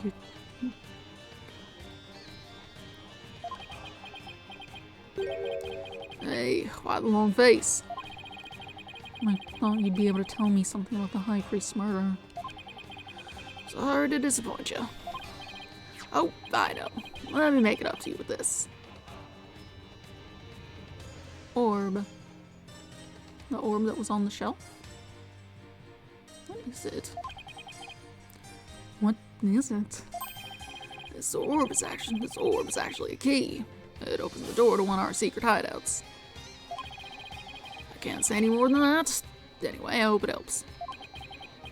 This orb is a key? Yep, plus the hideout's in a totally unexpected location. And being that it's super secret, we couldn't have just any ordinary key. I see. Golden orb added to the court record. Looks like amber or something. Seems to be the key to the rebel hideout. Maybe this will help me unravel the truth behind this case. Thanks. Don't mention it. Besides, you're a fellow brother in arms fighting the powers that be. If it'll help you, feel free to pick my brain a bit more. Let's hear what you have to say about Lady Kada, then. Everyone's been talking about the return of Lady Kada recently. Well, my friend Maya is suspected of being the rebel hunter disguised as Lady Kada. You wouldn't happen to know who she really is, though, would you? Check things over just a second. Everything looks fine.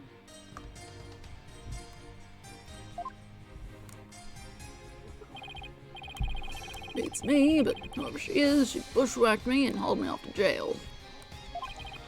Even worse, on top of attacking us and delivering us to the cops, she's been watching us like a hawk and framing us for different crimes. Watching you like a hawk, framing you for crimes? Why would anyone go to all that trouble? Need some proof that they're actually rebels? Our kingdom likes to pretend that its people are free to think what they want. Because of that, the authorities can't arrest you just for sympathizing with the rebellion. So they resort to framing people for things they didn't do. Then that Lady Kada figures... Yep, she's just some lick spittle working for the guard on the machine. Wow. Even without the DC Act, Dirk and his certain scum buddies' days are numbered. I don't remember if that was the voice I was using on him. What's that supposed to mean? Let's just say I got a little trick up my sleeve, so I'd watch it if I were you. So you got a defiant attitude, like one of them dragon dupes. So, I was talking about Lady Kada then. Advanced combat skills, detailed surveillance, and clever setups. She's no amateur, if you ask me. So you're saying the monarchy is using Lady Kada to secretly take out the rebels? Exactly. The Kada regime is using her to control the people down to what we think. Why don't the people protest if the monarchy is doing things like that? Fortunately, we don't have any conclusive evidence. And without that, we can't prove anything. Ugh. I know the feeling. If I bring this up in court, they'd probably dismiss it out of hand. I'll have to unmask Lady Kada if I want to get anywhere. Our goal? To get rid of that evil, no-good Defense Culpability Act. I can tell just by looking at Dirk's law book. The DC Act has turned this kingdom into a corrupt cesspool. Where false charges are overlooked, prosecutors are the only ones heard in court. It's been 23 years since it was first enacted. What happened 23 years ago to make them pass such a terrible law? The assassination of Queen Amara. That's where it all began. It happened before I was even born, but Queen Amara, the previous queen, was assassinated. And it was the rebel leader Dirk who did it.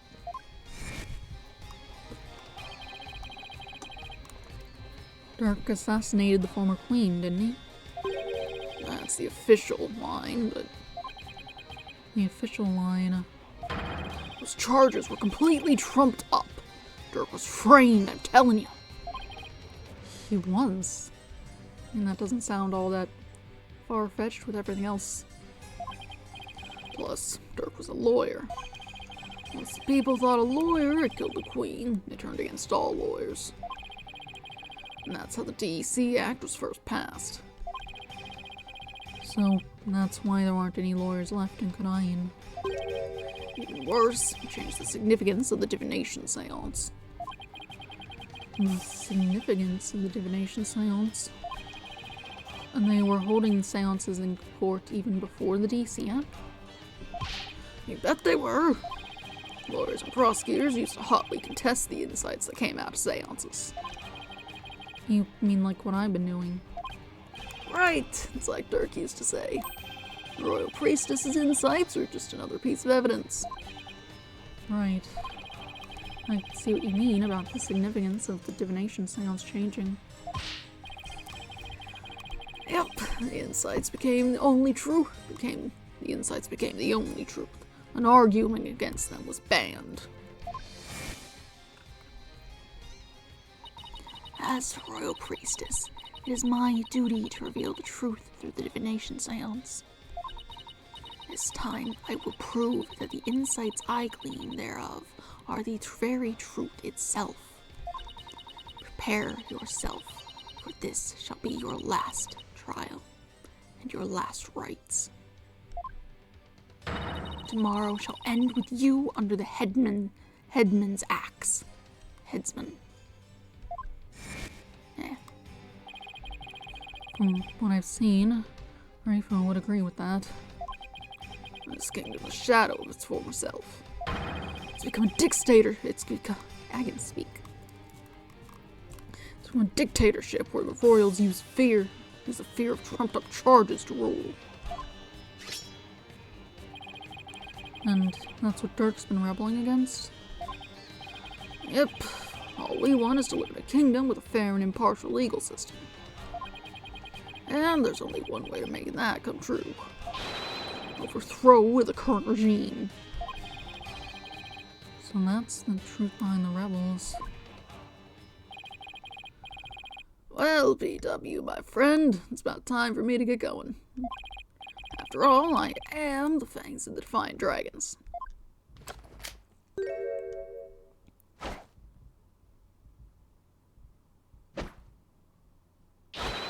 That's audible. You're not going to do that alley-oop thing again, are you? I was just getting that. See you when I see you. Alley-oop. Why does he have to jump like that before running off? Well, I guess we're friends now. I don't know about that. I've already spent way too much time here.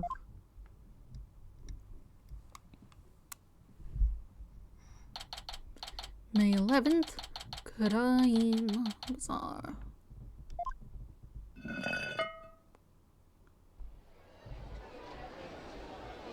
Some...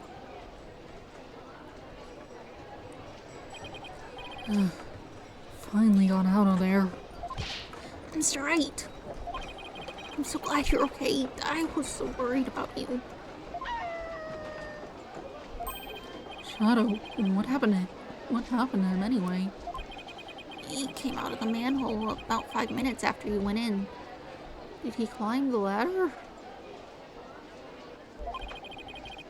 Sorry, he wasn't much help. Well, did you find anything of worth? I tripped and fell down there. I must have been out cold for a while. I better keep things to myself for now. I figured as much. I have to find that secret hideout Mr. Audible was talking about. Should probably start with places that have something to do with the High Priest. Let's take a look at it. Or not. I can't look at it any closer. Anyway, it appears to be that orb I saw earlier. So presumably it belongs here? Or maybe that was just where it was being stored. Oh, you can even see the pillar for it in this image a bit. A little stand for it. And the fact that that picture wasn't there.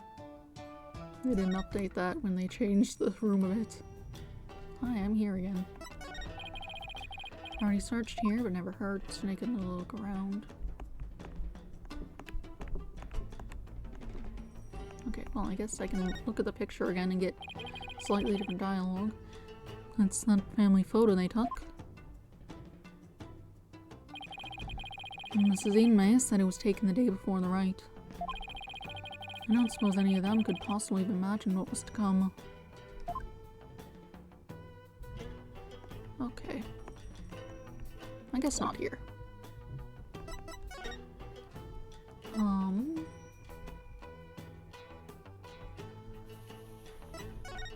It'd be good to look at the temple. Here's the door. I'm not a Karayanist, but maybe if I prayed with all my might, the Holy Mother will help me. Oh, am I kidding? I have to figure out how to solve this case myself. I look a little haggard in my reflection.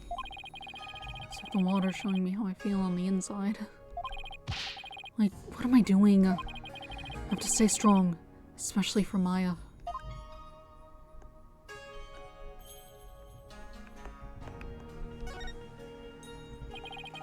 I can hear the monks' prayers all the way over here. Maybe the Holy Mother would answer mine if I slipped it in with theirs. Here goes. Please, let me save Maya Faye.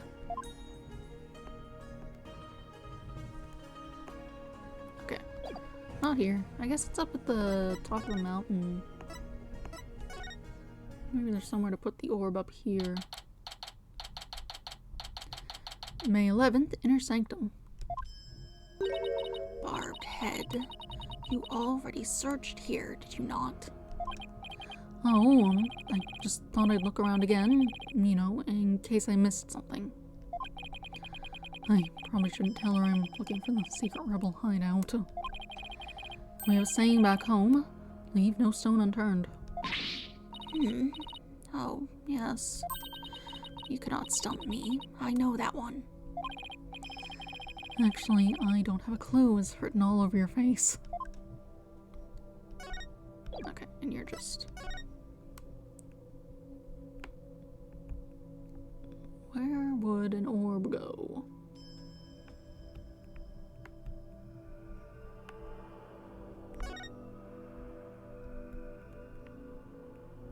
Oh, here's this still. I can't believe Mr. Audible used this as a parachute.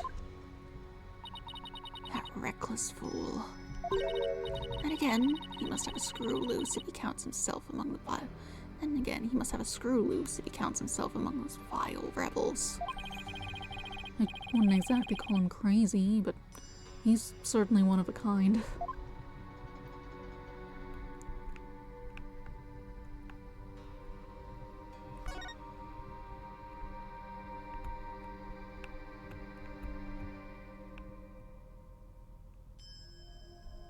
Wait a minute.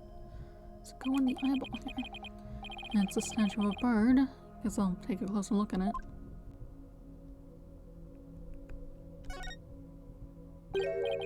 Hey, this eye is missing. What are you doing? You must not touch that for no reason. Sorry. That shape. I wonder. Take that! Take that. Just shove a thing in here. Don't worry about it. I knew it.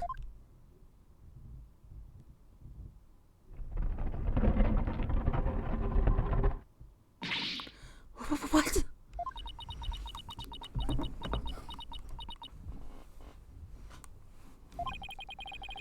She must be at a loss for words, and that doesn't happen too often.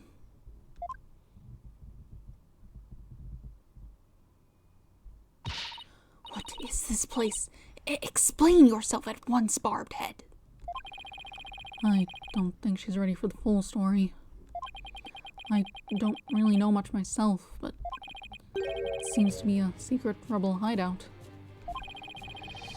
I'm shocked there's a secret door here. I imagine that goes double for a... Oh, A rebel hideout in the inner sanctum. Somebody will pay for this.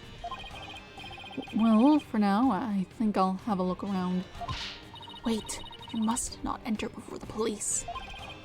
Don't worry, I won't disturb anything. Or at least I'll try not to. Besides, with you watching over me, it should be fine, right? And, you see... Fine, just please stop pleading your case.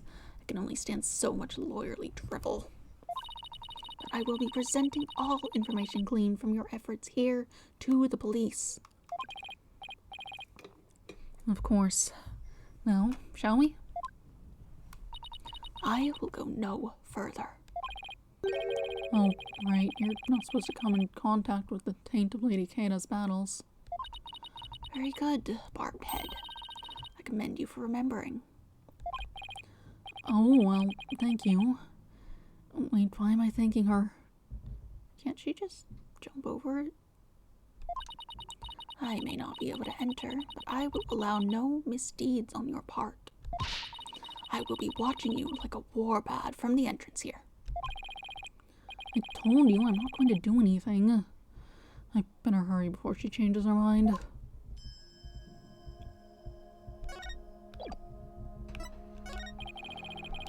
No, I want to... Okay, I guess I need to use the move function instead of just clicking on it.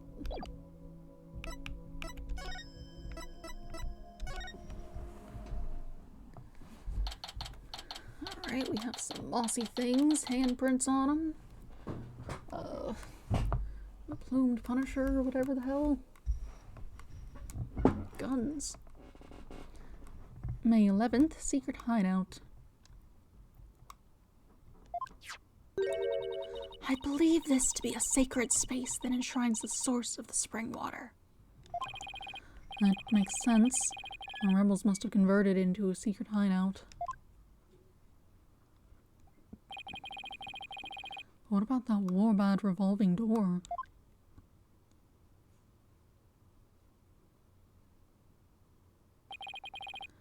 I wonder if that too was originally intended to hide and protect the sacred space. To think those filthy rebels were scheming their schemes in this most sacred space. It is a desecration upon Korainism itself. The defiant dragon shall pay for this. I suppose it's only natural she'd be upset, but the investigation must go on. I think I'll start by taking a picture of the place. Good thing I brought a camera to snap some souvenir shots. Stop that! You must not take photos here without permission. I need evidence. Rifa's really fired up. She's sticking her head in as far as it'll go. I guess she won't be tainted as long as she doesn't touch anything. Right, Rebel hideout photo added to the court record. It was a photo of the secret rebel hideout. It was literally built into the inner sanctum. Now to search every nook and cranny. Barbed head. Just because it is hard for me to see your every move, do not use that as an excuse to touch and break things. I heard you the first time. Sheesh. Alright, we have some obvious handprints, assorted guns, decorations, blood.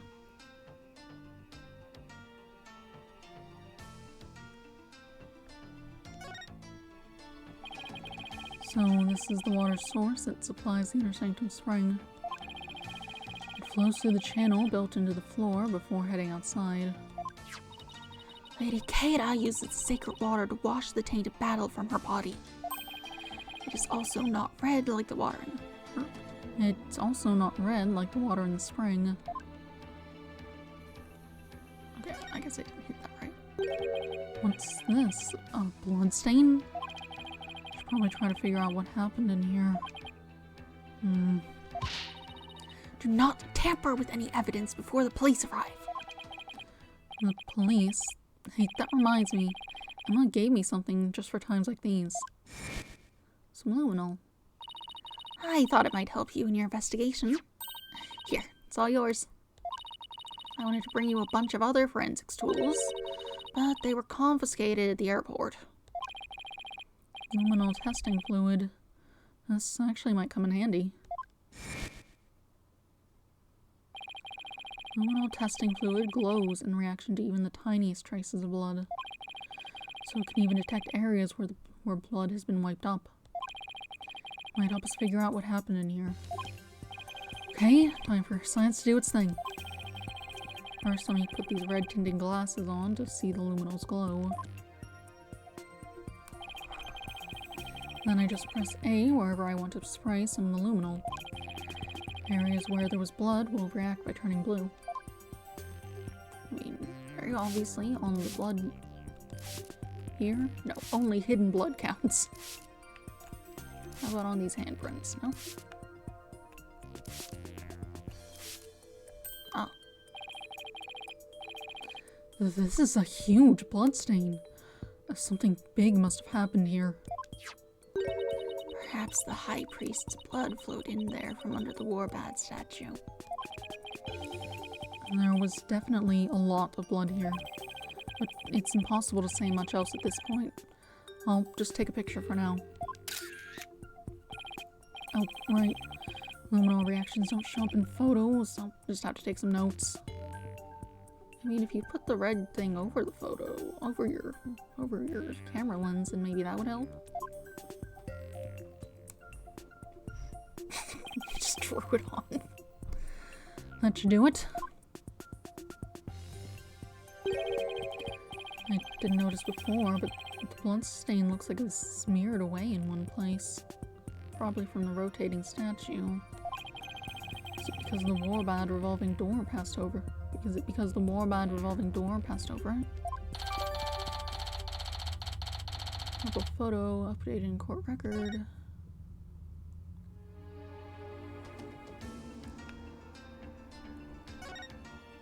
Got a chain here. I guess that's to activate the spinning from the inside in case someone removes the key. You still want to be able to get out. Look! What is it, Barbed Head?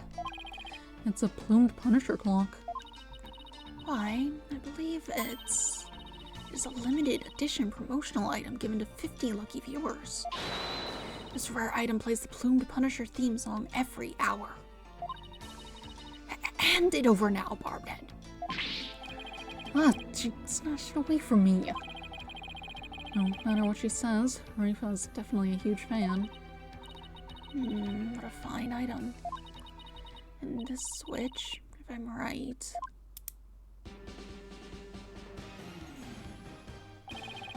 It's the Punisher theme song. Yes, now I see. The insurgents who used this room must be Plumed Punisher fans. That may be so, but I don't see how it's relevant to this case. Seems reasonably relevant. If there were only 50 of them sold, you could probably track down some of them. Get some idea of, something. I also got a calendar here. There's a Plumed Punisher calendar here. Ah, now I understand. The villains in the Plumed Punisher are based on the insurgents. Watching the show must have roused their ire against Lady Keira. I doubt that's it. The statue door rotates when you pull this chain. I see. Then you must shut the door and destroy its mechanism. That will deprive the insurgents of access to this place. I think the fact that the police know about it will deprive them of access decently well. They will.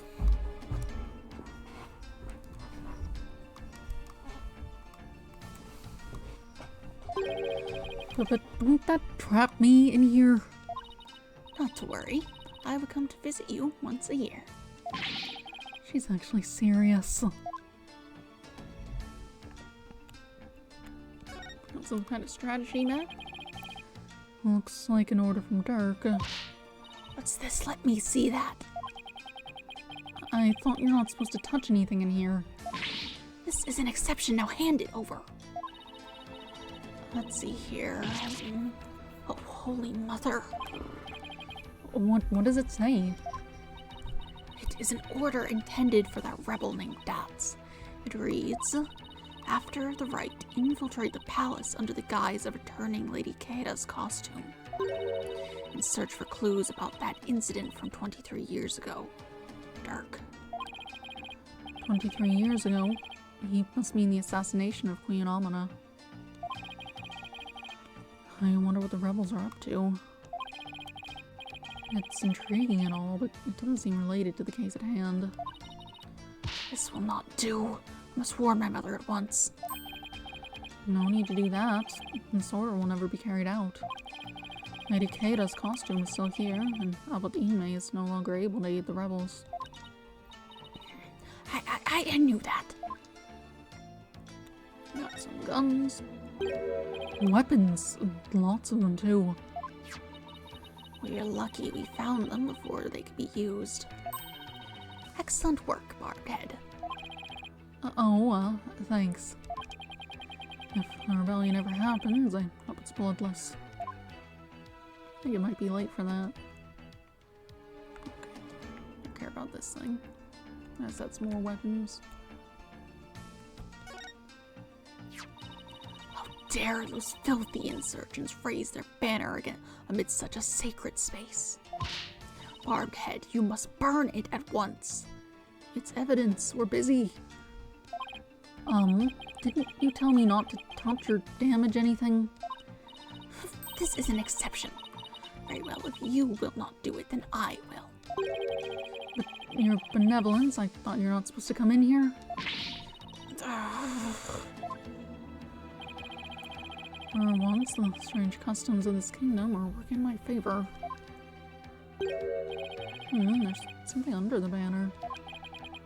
A microphone. What's this doing here? Someone's spying. Either keeping tabs. Either it's like Dirk or something, keeping tabs on what people are doing in here, or keeping an eye on whether it's been discovered, or someone else unrelated has been in here and is trying to keep tabs on rebels from afar.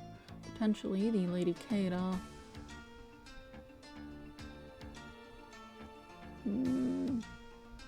The orb was in the house. Did someone go and get it? Did someone retrieve the orb? They must have.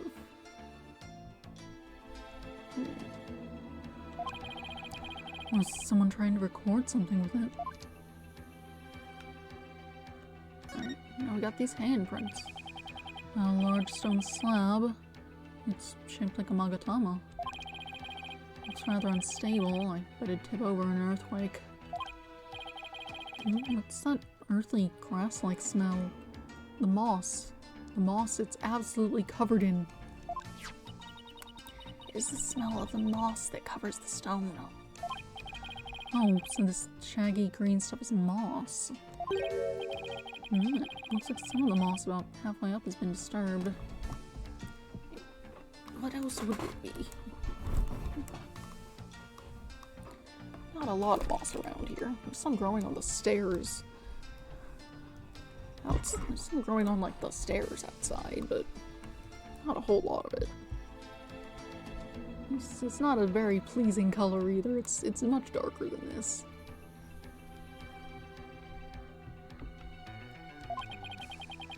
I wonder why that is. One quick touch can't hurt, right? Whoa! This slab's starting to wobble. What is happening? What have you done to this sacred space? Nothing. All I did was nudge it a little. I know it looked unstable. Probably best not to touch it again. Well, I think that covers about everything here. Oh, hey. Mr. Wright, you shouldn't have come in here before the police. Sorry, but I was in a hurry. I didn't do anything I wasn't supposed to. Our benevolence can attest to that. It is your fault for being so slow. I expected the police to work faster and more efficiently. Sorry. Well, Barbed Head, have you not already seen enough? I guess it's about time I got back to the temple and go over everything. Go over everything I've learned.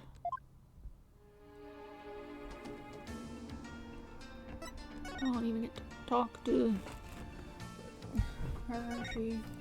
I guess we talked to her earlier, it's fine. May 11th, Temple. Welcome back, Mr. Wright. How'd it go? Unfortunately, I didn't find anything conclusive. No way. I do not understand, Barbed Head. What don't you understand? Why you did not commit any misdeeds during your investigation. After all, lawyers ply their trade primarily through illicit means and methods. What? Who told you that? My mother. Are you saying she was wrong? No, that cannot be.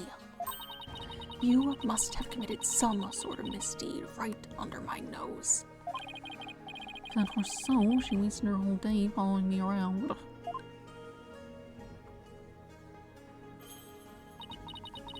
What is it?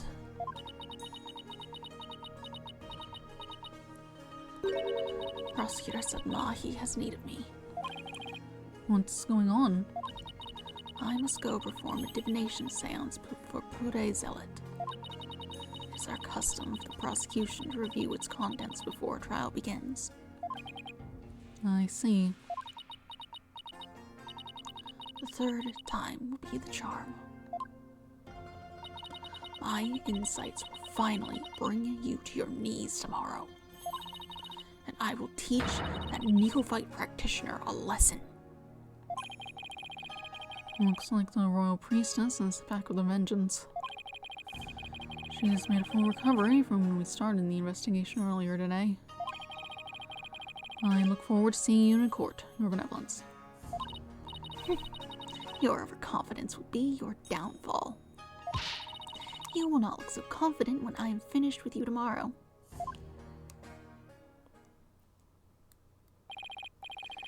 Actually, I'm not really looking forward to seeing her tomorrow. Especially without any solid evidence. Why don't we go over everything you know so far? Alright. Let's see here. Acolyte Zealot was killed during the rite with Lady Kada's dagger. And Maya's fingerprints were found on it. That doesn't sound very good. I know. It's the very definition of being up a creek without a paddle. The day before his murder, Zealot enjoyed a meal with the High Priest, his wife, and Maya. I also learned about spirit channeling here in Karain. None of that sounds very helpful. Oh, but I did hear something interesting. That the rebel hunting Lady Keita might be working for the Justice Minister. What? Really? Our kingdom is supposed to be ruled through faith and laws. We can't allow the people to be controlled by fear and violence. Olby, that sounds like something a rebel might say. It does. But if that Lady Keita really is one of Minister Inga's subordinates, that would exonerate Miss Maya. Unfortunately, I have no way of proving it in court. Oh, that's too bad. Oh, I almost forgot about the secret rebel hideout we found at the Inner Sanctum. There was a bloodstain inside. But I don't know how, but I don't know if or how it's connected to this case, though. Wow, a secret room at the Inner Sanctum. That would be a huge hit with tourists. I don't think tourists are even allowed to the normal part of the Inner Sanctum. Right? There was like a problem with Phoenix heading up there. This kid really is an entrepreneur at heart. What I mean is that hideout could be important to your case. We'll deal with that in a minute. Maybe, but it's still too early to tell. Looks like I'm heading into court without any useful evidence. Well, just have to pray something appears during tomorrow's trial. Princess Raifa's divination seance might be my only hope. There could be some new information in it that might help. The divination seance? But I thought it always works against the accused. Not always. Right, as like Dark used to say. The Royal Priestess's insights are just another piece of evidence. Really? I never heard anyone say that before. It's hard to figure you out sometimes, sir. Divination seances worked both ways before the Defense Culpability Act. It's only now that the people of Karain find it strange.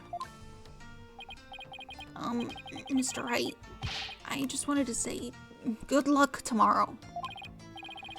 Thanks. I can't afford to lose this next one. I've collected all sorts of information, but I haven't even started connecting the dots. If I could do that, I might have a shot at pulling off a win. Raifa's insights will be the deciding factor. It's a huge gamble, but it's all I've got.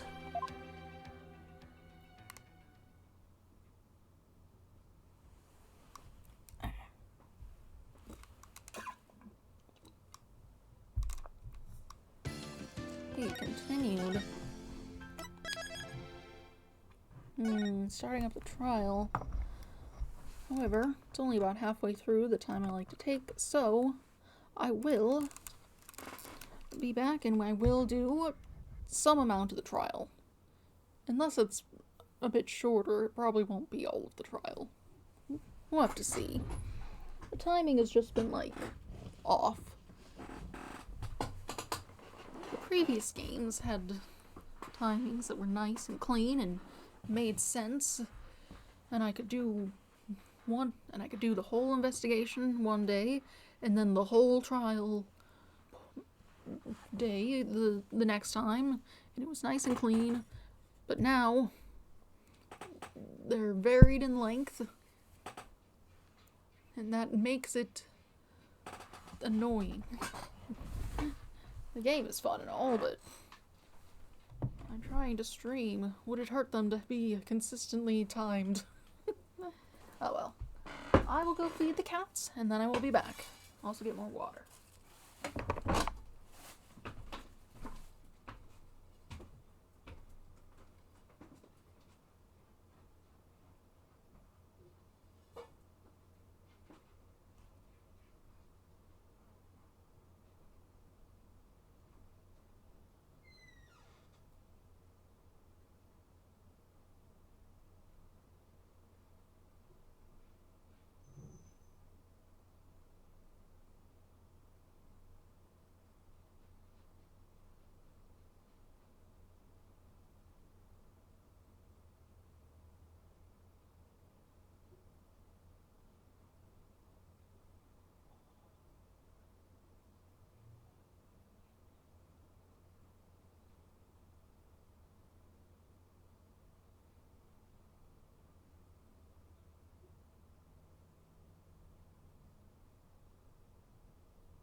cats have been fed.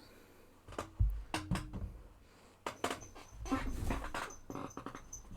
comes the holly ball. Yes, I have your bowl. It's right over here.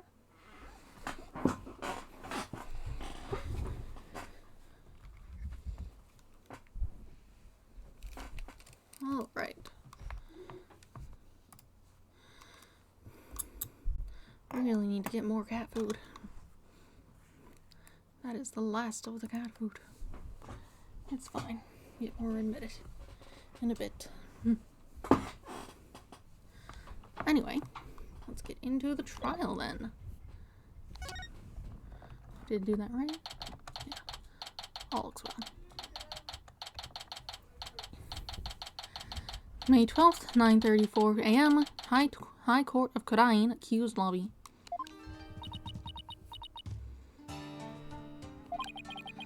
Maya looks exhausted, but I can't blame her. Nick, I was thinking about it all day yesterday. I never properly asked you to defend me, did I? It doesn't matter. I'm on this case till the bitter end. I know. That's why I wanted to officially ask you for your help. You got it, Maya. Let's do this. We gotta wrap this up and get back home so you can make your dream show come true. The Steel Samurai versus the Plumed Punisher, right? You bet. You look as if you did not sleep last night, barbed head. It is written all over your face. How can you expect to put up a respectable defense like that? I'm all fired up and raring to go. I guess Maya's not the only one looking exhausted.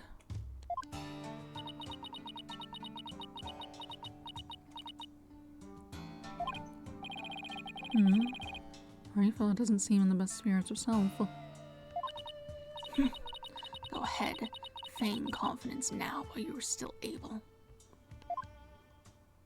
For I will see to it that your last rites are read to you this day.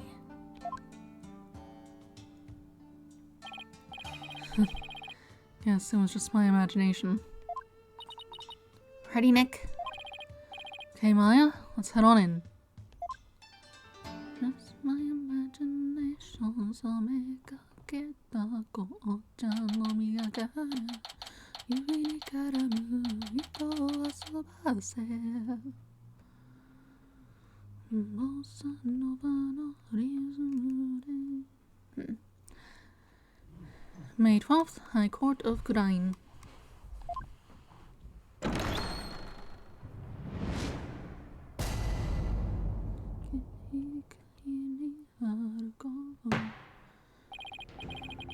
Now then, if everyone is ready. The defense is ready, Your Majesty. Prosecution is ready. Let us begin without further delay. Oh, no prayers this time, Prosecutor said Mahi. I already offered my prayers for the latest victim during my visit to the crime scene. Being that the accused has already been found guilty of the first murder, let us hasten this trial so we may put this dead lawyer walking out of his misery. I could not agree more.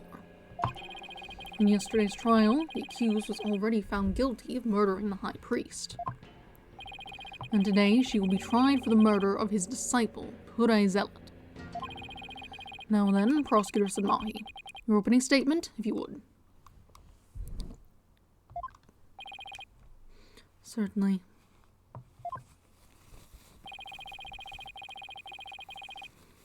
The accused has now slain 2 of the most devout clergymen in Kodainism. Even the lowest level of hell, the hell of tickling, would not be punishment enough. Then, what terrible fate awaits her?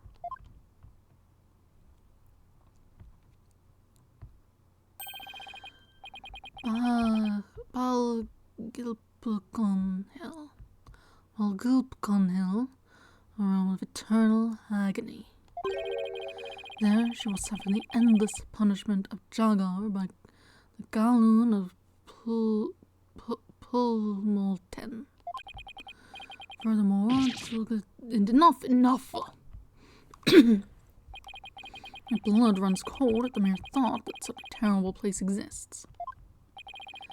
I was going to ask for a translation, but on second thought, ignorance bliss. Now then, please continue, minus the part about the terrible hell awaiting the accused. As you wish. The victim of this heinous crime was the high priest disciple, Pure Zealot. He had been training under the high priest while living at the priest's home. I had met him a number of times, and he seemed like an earnest young man. How tragic that he met such a terrible end. The murder occurred at the Plaza of Devotion during the purification rite. It was a bold crime carried out while the plaza was filled with the faithful deep in prayer.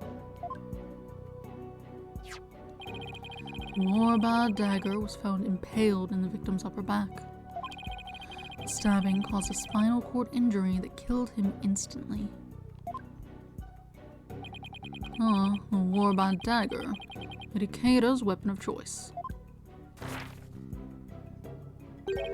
We have already established that the accused's prints were on the weapon.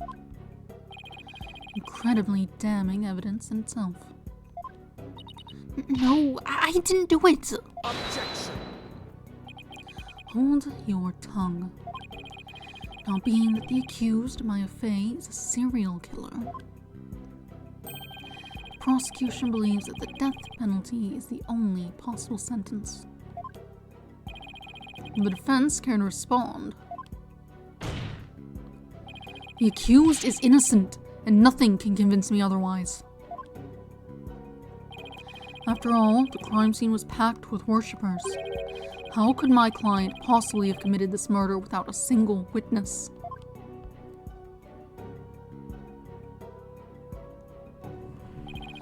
The accused's fingerprints on the murder weapon alone is enough to render a verdict. As such, I see no need to debate this any further. But... Well, once your benevolence conducts a seance, it will be clear for all to see.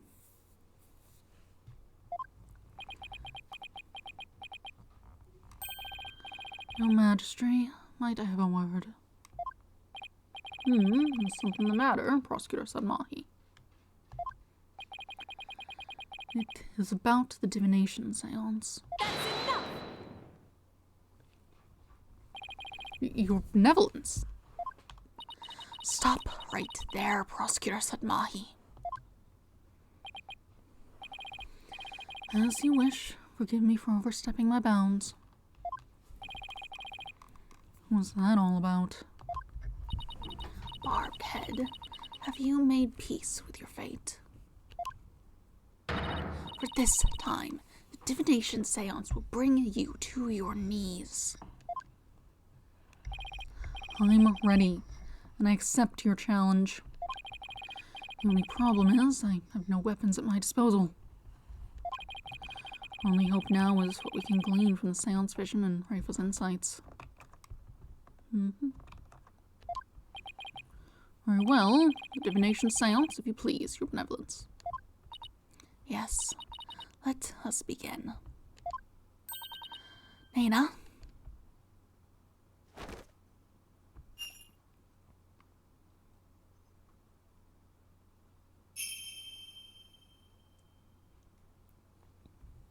O Holy Mother, we hold this divination seance in your name. Let the eyes of everyone here be clear, and our ears be unstopped. O dance of devotion, guide the victim's soul to me. This is a very So different that we voice may than I do. receive their final memories in the pool of souls.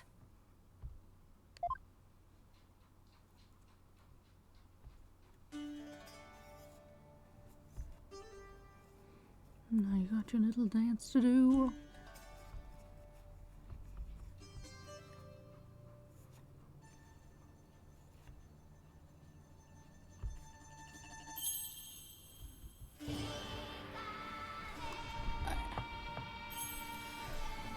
While you do that, I'm gonna see if I can sit a bit more comfortably in this chair.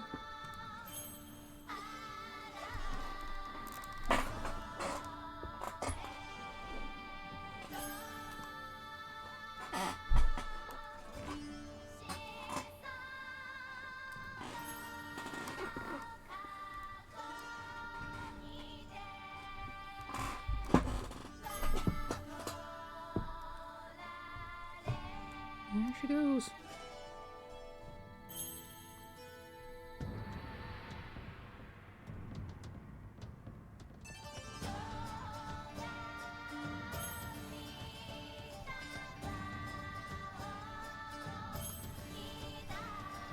It's the same every time, which is fine, but it's not particularly.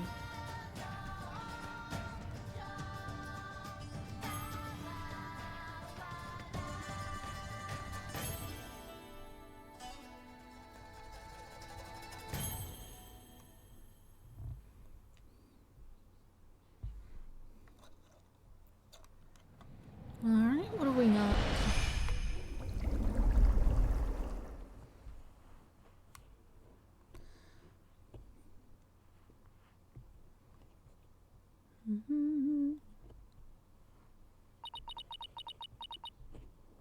Um.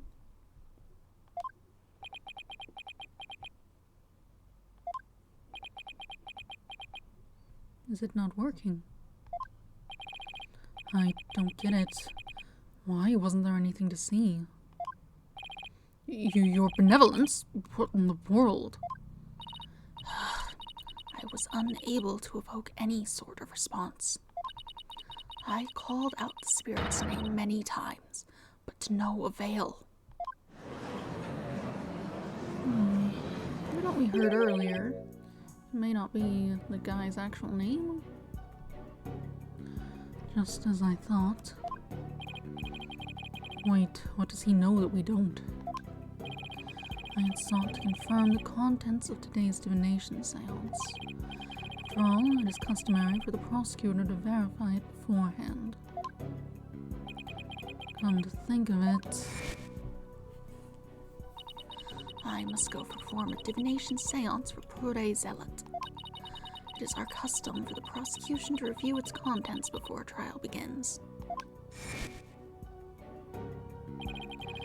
And that is why I sought to stop her benevolence from performing it here. However, she insisted that it be done. She wished to try one more time here in the Hall of Justice. It would appear her benevolence is tired from her manifold duties. I am not anything of the sort. The victim's spirit would not answer my call, but I know not why. It is my sacred duty to convey the truth through the divination seance. Raifa, what are we to do without a divination seance? Suppose I shall have to deliver the last rites without them. The prosecution has already taken that into account when preparing for today. I am fully capable of proving the accused's guilt with or without a divination seance. You never failed to impress, prosecutor said Mahi. This is bad. The divination seance was my one and only hope. Your Majesty, her benevolence said she isn't tired. So shouldn't we try to find out why the divination seance failed? Well, curious, Mr. Wright. Why have you suddenly taken such a keen interest in the divination seance? Yes, explain yourself. The divination seance is for shedding light on an accused's crimes. It is the Holy Mother's hammer of wrath that is ever poised to pound you into your grave. You should fear it, not plead for it.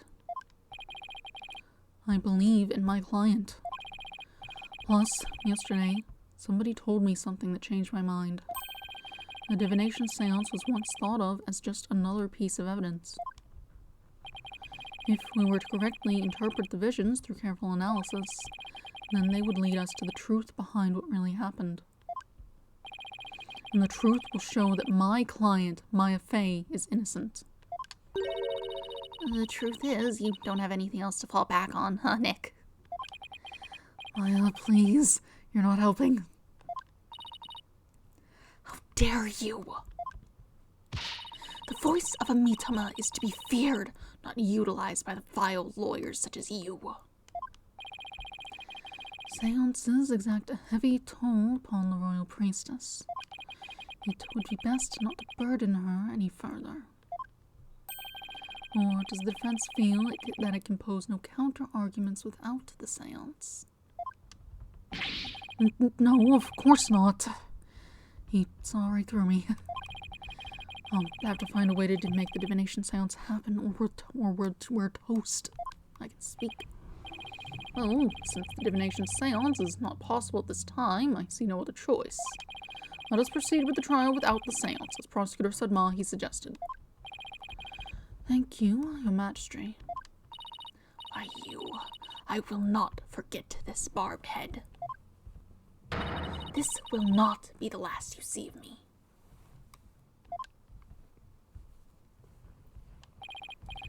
Now then, I will now proceed with providing an outline of the case at hand. Very well. If the lead detective would please come to the stand, we may begin.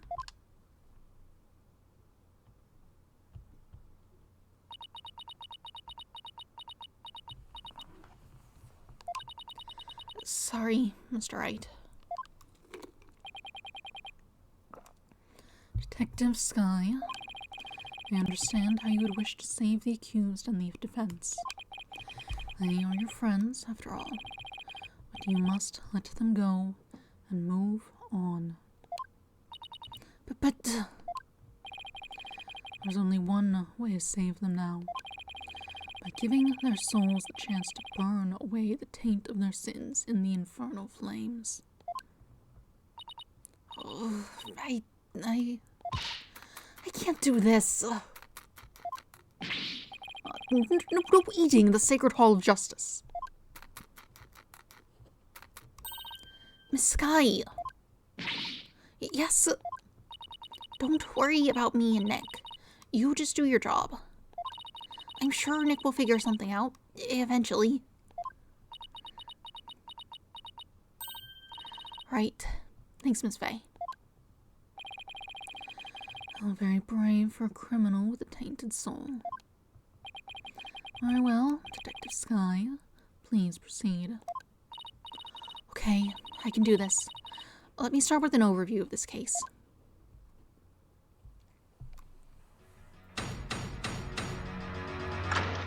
Witness testimony. Overview of the second murder. The latest victim was Purei Zealot. He had been training under the High Priest and living at his house for the past 2 years. The High Priest's widow, Belle Minmay, has identified the victim's body. He may have been mistaken for a rebel and killed due to his connection to the High Priest.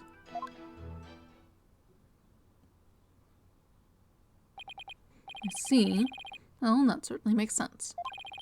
Will the defense care to respond? I didn't spot any inconsistencies in her testimony so far, and I don't have any evidence in my arsenal. What am I going to do now? You're going to press her on everything. What is it, Maya? I was just wondering about how much the police actually looked into Acolyte Zealot.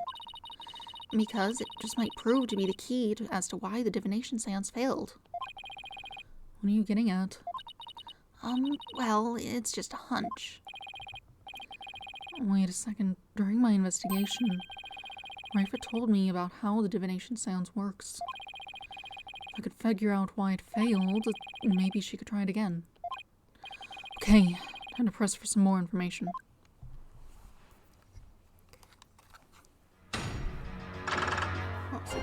instruction.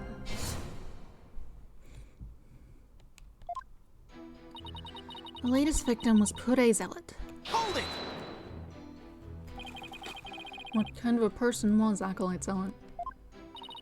According to the neighbors and others who knew him, he was a deeply devout youth. I, too, have heard his name mentioned as one who was a fervent practitioner. I suppose you might say he was the High Priest's star disciple. Furthermore, he had been training under the High Priest and living at his house for the past 2 years. Hold it! 2 years? Are you sure about that? We took statements from his neighbors and his fellow monks. They all corroborate our initial findings. What about you, Maya? Well, when I first came here, I saw Zealot praying under the High Priest's instruction. I see. So the results of the police investigation seem to check out. The High Priest's widow, Belle May, has identified the victim's body. Hold it! Was Mrs. Enmay Enmay's positive ID the only way you verified the identity of the victim? Huh? Well, no. We also checked the ID card he carried, and the data is in his family registry. But what? His personal information didn't match any of the public records we cross-referenced. Maybe that's why the divination seance failed. I'm not sure what you mean, Mr. Wright. Here's what I'm thinking. The victim decided to hide his identity for some reason. In other words, he was using a fake name. The Royal Priestess uses a deceased's face and true name to summon their spirit.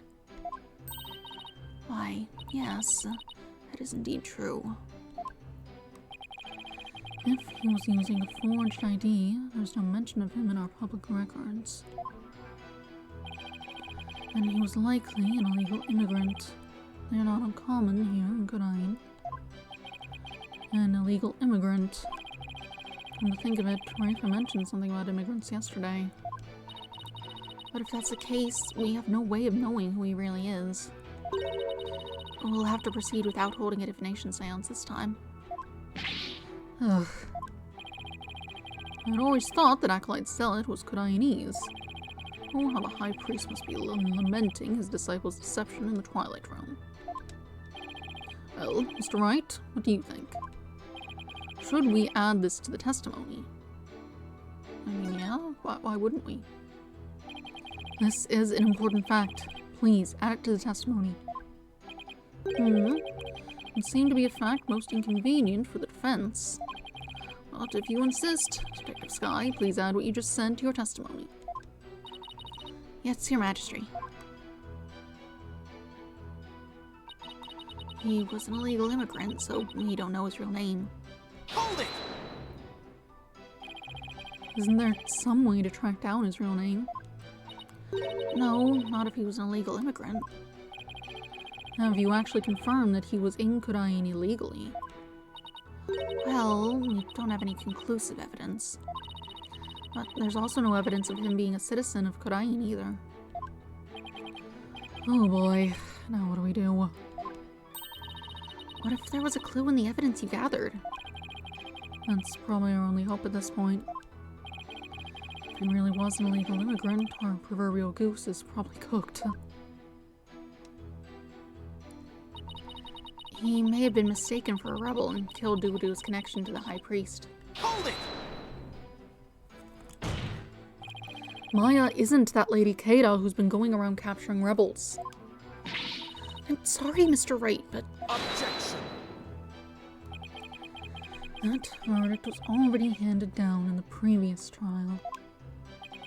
It is no longer a point of dispute, and I will not allow you to make it so. But no ifs, ands, and most of all, no buts. The accused was posing as Lady Keita, and She killed Acolyte Zealot because she mistakenly believed him to be a rebel. That's not true. I'm sorry. The verdict has already been read in that case. I have to assume that it's fact now. Oh, what do we do? Now I know why the divination seance failed, but...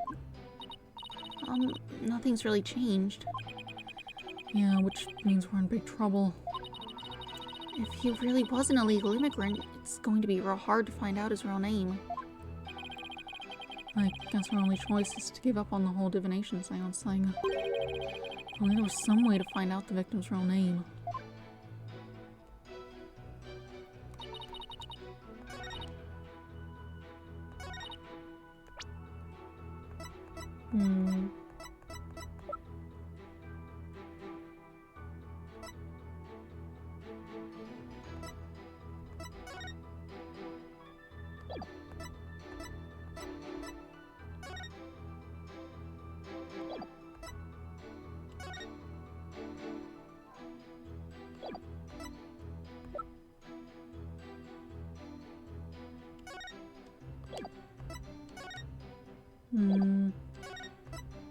Lots of blood. Let's focus more on that area also. Let's see. All rebels feared dizzy enthusiasm. It's cold out there.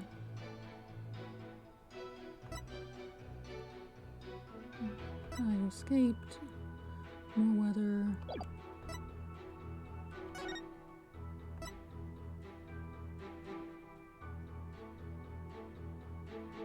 Records of who has what mark and where are kept at Temple.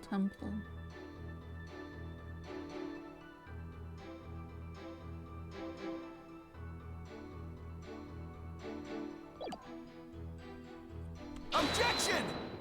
Nope. Please take a look at this piece of evidence. Anything come to mind? Okay, not that.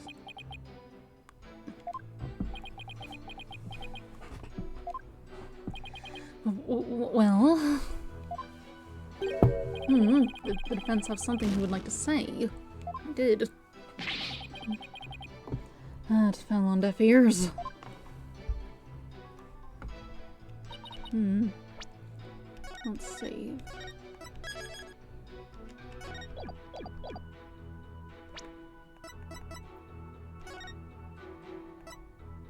Not overly useful.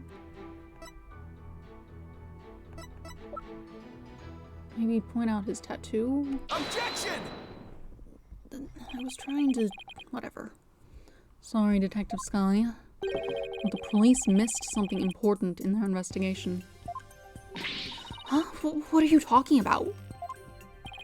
The victim was undeniably a Kodainese native. And this crime scene photo proves it.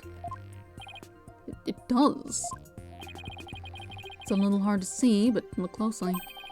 You'll see clear proof that the victim was Kodainese. Where? I don't see anything that would prove that. This proves the victim was Kodainese.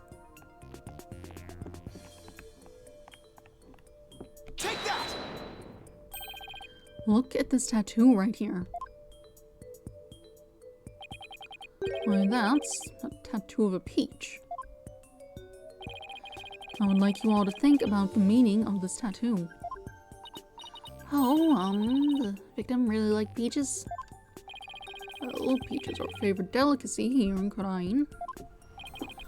They happen to be a personal favorite of mine. The sweetness of their abundant nectars and the softness of their perfectly ripe flesh. Peaches are nice outside of their skin. I don't like their skin. It's weird. They are a blessing from the Holy Mother herself. Nick, I've suddenly got a craving for peaches. After the trial, Maya. Right now we have bigger fish to fry. Fish. Unfortunately, that is not a tattoo of a peach. It is not a peach, you say? And what is it? Take a closer look Haven't you seen something just like that before? Namely, the tattoo on the High Priest's brow. Oh my. What? This mark is only borne by members of the Korainist clergy. Objection. So that is what you believe it to be. Are they not utterly different shapes? Sure, they're shaped differently, but there's a reason for that. The victim had the peach-shaped tattoo inked over an existing tattoo for some reason. However, the dark red portion is exactly the same as the mark on all Korainist clergy bear. Hey, you're right! Till about 20-some-odd years ago, everyone did get one, didn't they? I myself bear one on my right, but it is entirely too much information, Your Majesty. Information on everyone who enters the clergy is maintained at the temple. All we have to do is look up a monk with the mark in the same spot. I'm on it. I'll let you know if I get any hits. That will not be necessary. If you seek information on the clergy, I have it all right here. Oh, I never cease to amaze. So tell us, is there anyone who fits the bill?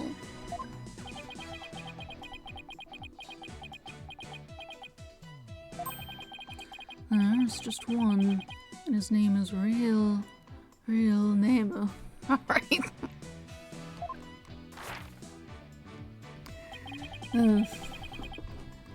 He became a monk 20 years ago.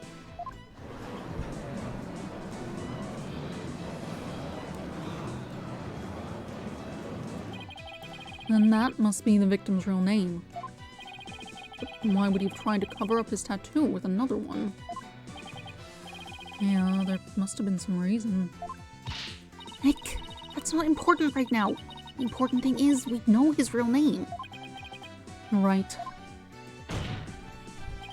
Your Majesty, now that we know the victim's real name, the divination seance might finally work. A lawyer who willingly seeks a seance. This is entirely unprecedented. You are but digging your own grave, Defense. We won't know that until we try. Sure, it's risky, but that's our only hope. Very well, let the divination seance be held once more. We're gonna do the dance again.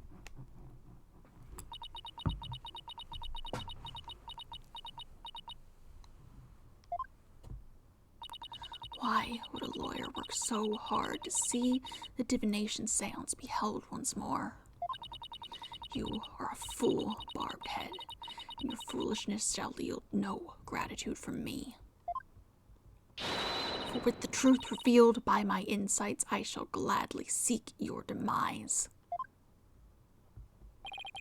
Bring it on, Princess. Because I will correctly interpret each and every one of your insights.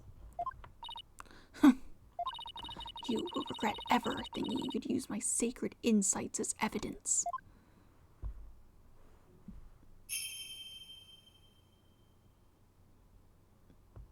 O Holy Mother, we hold this divination seance in your name. Let the eyes of everyone do the here be whole thing clear again. and our ears be unstopped. O dance of devotion, guide the victim's soul to me, so that we may receive their final memories in the pool of souls. I have one cookie that I didn't finish earlier.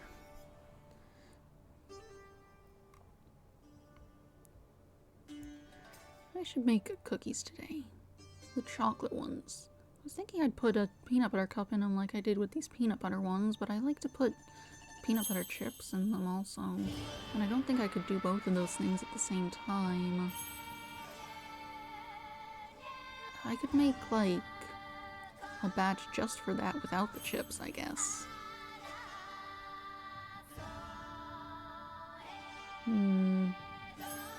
That'd be more effort, though.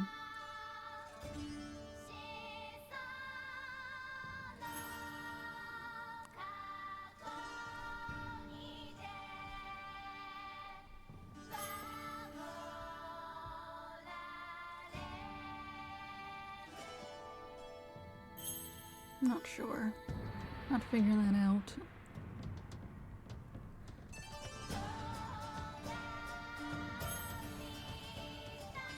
There'd be a lot of cookies also.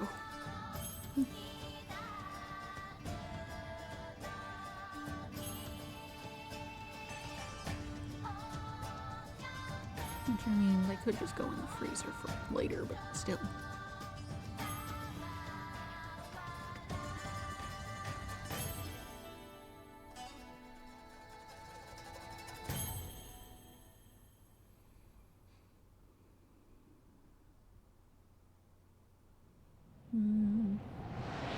Oh, we got.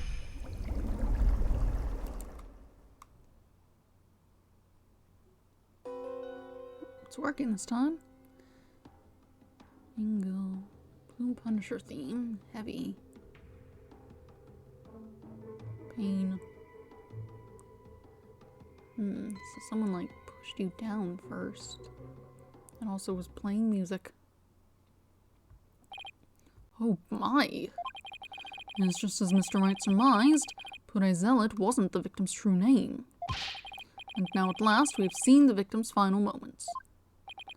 But all we could see was the ground. You seem terribly disappointed.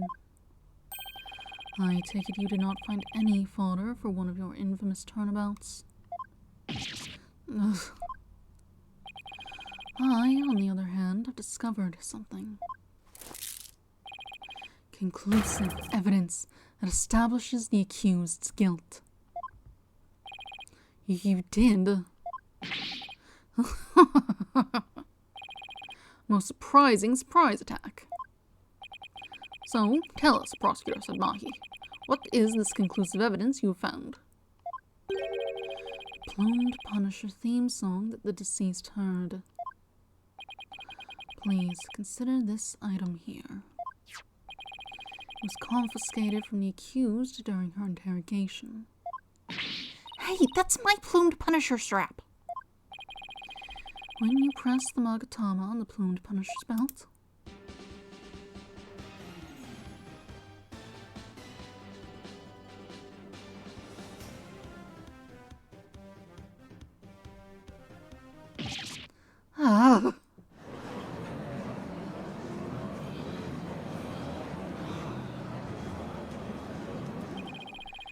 it seems the accused inadvertently pressed the button in the midst of her crime. This strap is an extremely rare item, is it not, Miss Faye? You'd better not break it.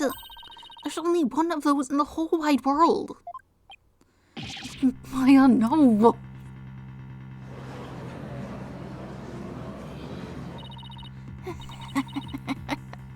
It is just as I said.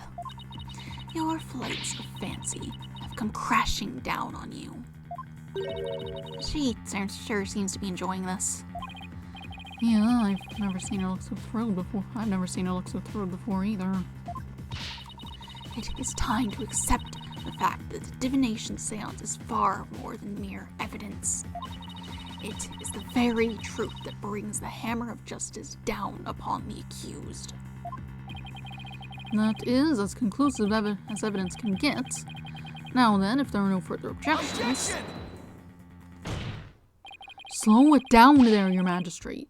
At least let me make a counter-argument. What's this? You take issue with the divination seance. Oh, I have issues with it. I just don't know what they are yet. That's never stopped me before. The divination seance is not the absolute truth. It only becomes the truth after it's been interpreted correctly. You do not know when you are beaten, do you, foolish lawyer? I am the only one who speaks for the Mitama of the deceased. If you believe there to be errors in my insights, then let us see you prove it. Alright.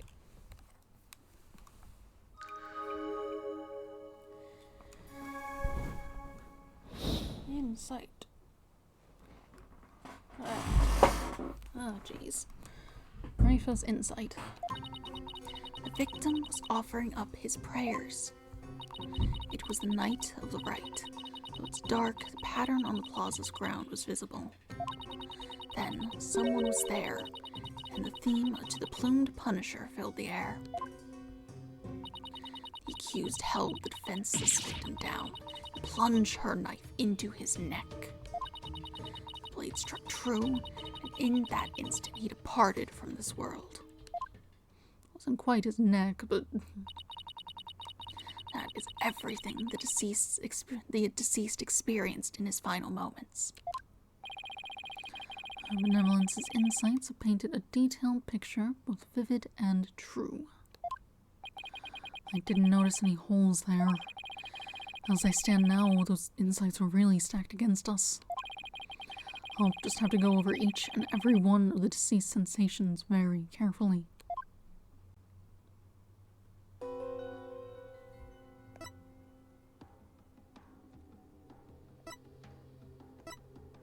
Hold on a second.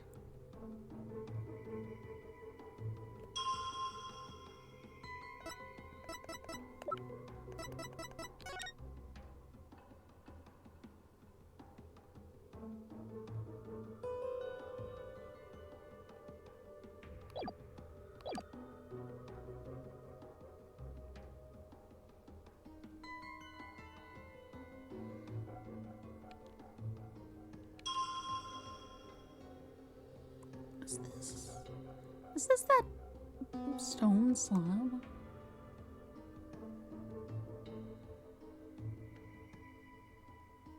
Oh wait, I remember this thing, the food, the food.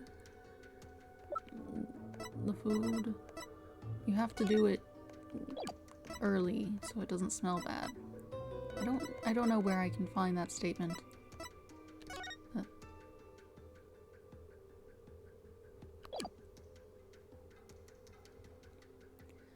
Right.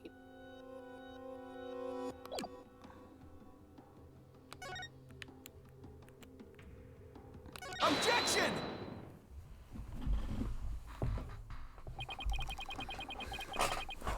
Was it really the night of the rite? What do you mean? It cannot be otherwise. The accused slew Acolyte Zealot after killing the High Priest during the purification rite. The only problem is the deceased spirit does not corroborate that. What's this? Take a good look at what the victim smelled. Do you see how it says gingle? Acolyte Zealot shouldn't have smelled any gingle on the night of the rite. What do you mean? Let me back up my statement with some evidence for you. This should explain how the victim couldn't have smelled gingle on the night of the rite. This one, right? Take that! The High Priest's wife, Bele Inmei, told me about the Feast of Blessings. The feast includes a number of gingle-based dishes, and they're only supposed to be served at a certain time the day before the rite. I believe you're right. I'd completely forgotten about that. During the feast, the unique smell of gingle pervades the entire kingdom. The fact that the victim smelled it means he was murdered between noon and 3 p.m., the day before the purification rite. Well, I guess it was pretty cold. But if they're talking about the temperature, how are they falsifying the time of death here? I am not so easily fooled. Did that autopsy report not make it clear? The estimated time of death was during the rite. Oh, right, I taught her about that yesterday. Forgive me, Your Benevolence, but the estimated time of death is just that, an estimate. Depending on the circumstances, it's possible for it to change. What's this? Like, if a body was kept cold, the slowed rate of decay makes the death seem more recent. Why, I believe I have heard something of the sort before. If it is as Mr. Wright claims, The estimated time of death in the autopsy report will have to be revised. Well, its autopsy report updated in the court record. Barbed head, you blinded me with science. Sorry? Wait, what am I apologizing for? No matter. The murder may have occurred in the afternoon hours the day before the Wright. Nevertheless, the murder weapon with the accused's prints on it is incontrovertible evidence. Ollie, are you alright? You're like coughing or sneezing or something? Princess?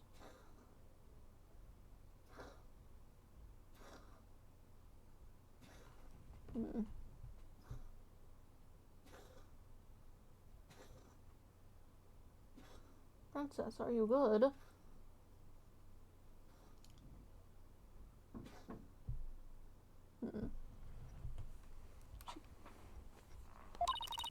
I will now amend my insight to account for this new truth. It was the afternoon of the day before the Wright. Though it's dark, the pattern on the plaza's ground was visible. The time of death has been corrected, leaving my insight infallible. Nick! A change in the time of death is bound to cause some sort of an inconsistency. If I had something that showed what it was like on that day, it could really help. And then we bring in the newspaper. It's all icy. There's so much ice. Did you know the ice? I can't actually show the ice.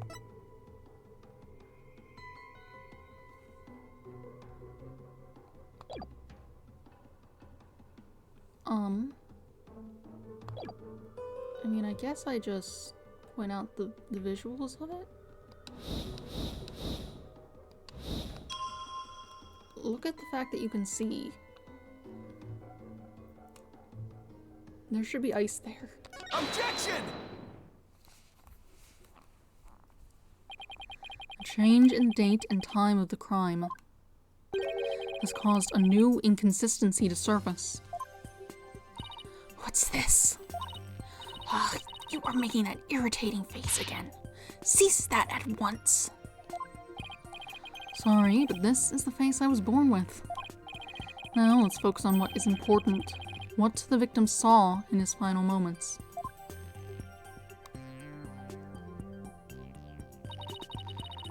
You have bats in the belfry, barbed head. There is nothing to see. The ground at the plaza was all that entered the victim's eyes.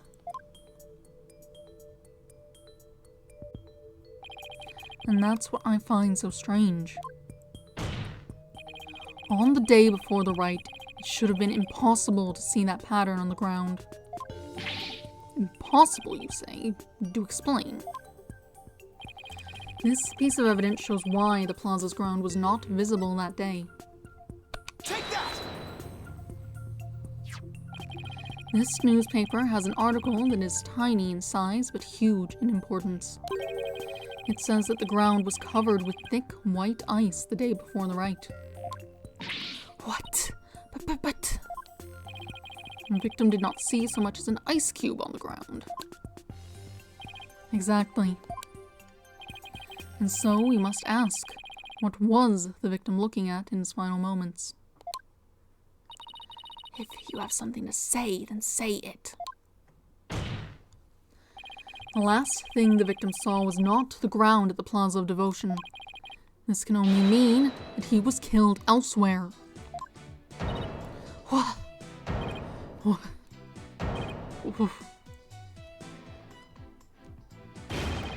What the? Then where do you propose the victim was actually killed? Yes, tell us where. Otherwise your argument is worthless. About that. I hadn't gotten to that part yet. Any ideas, Maya? Let me think. Well, it's somewhere green and shaggy, right? Right, but where could that be? Is it, barbed head? Giving up already? Not at all. Now, where have I seen something green and shaggy? This shows where the victim was killed. Take that! The secret hideout the rebels were using. The rebel hideout? There was no such place anywhere on the floor of that chamber. You're absolutely right. There's no place on the floor, anyway. And what did the victim see in his final moments if not the floor of the rebel hideout? This is what the victim saw in his final moments. This thing. Take that! The shaggy green surface the victim saw was one of the moss-covered stone slabs. As you can see, there are two distinct hand-shaped impressions in the moss here. I believe the victim was killed while he stood there with his hands pressed against the slab. Objection!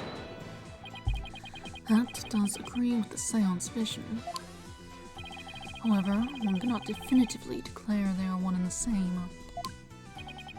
I concur. Plus, I can't imagine you can get fingerprints off of moss very well. There is no proof that a murder occurred in the rebel hideout. Indeed. What evidence do you have of this? I've already shown you the evidence. What do you mean? Please take a look at this second version of the photo I just showed you. You can see the results of the luminol test I performed in the rebel hideout. This is proof positive that someone had been bleeding in front of the stone slab. I drew this on, but don't worry, I'm sure, Emma did testing and can verify. Is this true? This information has already been provided to the police. Detective Sky, to whom does this blood belong? Oh, we thought it was the High Priest's blood that flowed in from outside, so we haven't tested it yet. Then you must do so at once. Yes, Your Majesty. We just waiting around for that to get done? I guess so. It appears the police have finished testing the blood. Detective Sky, your report, please. The blood found in the rebel hideout belongs to Pure Zealot, just like the defense claims. Detective Sky, do you realize what your blunder has done to me? When this trial concludes, I want to see you in my prayer chamber. There I will deliver a joyous sermon unto you for 8 hours straight. I'm really sorry, but please, anything but that. Nick, maybe, just maybe, this is the chance we've been waiting for. Yep, it would seem so. I hate to do this to Emma, but... Go for it. It's full speed ahead. The victim was killed in the rebel hideout the day before the purification rite. Then his body was moved to the Plaza of Devotion by someone we've yet to identify. So when we thought we saw Acolyte Zealot praying during the rite, he was already dead.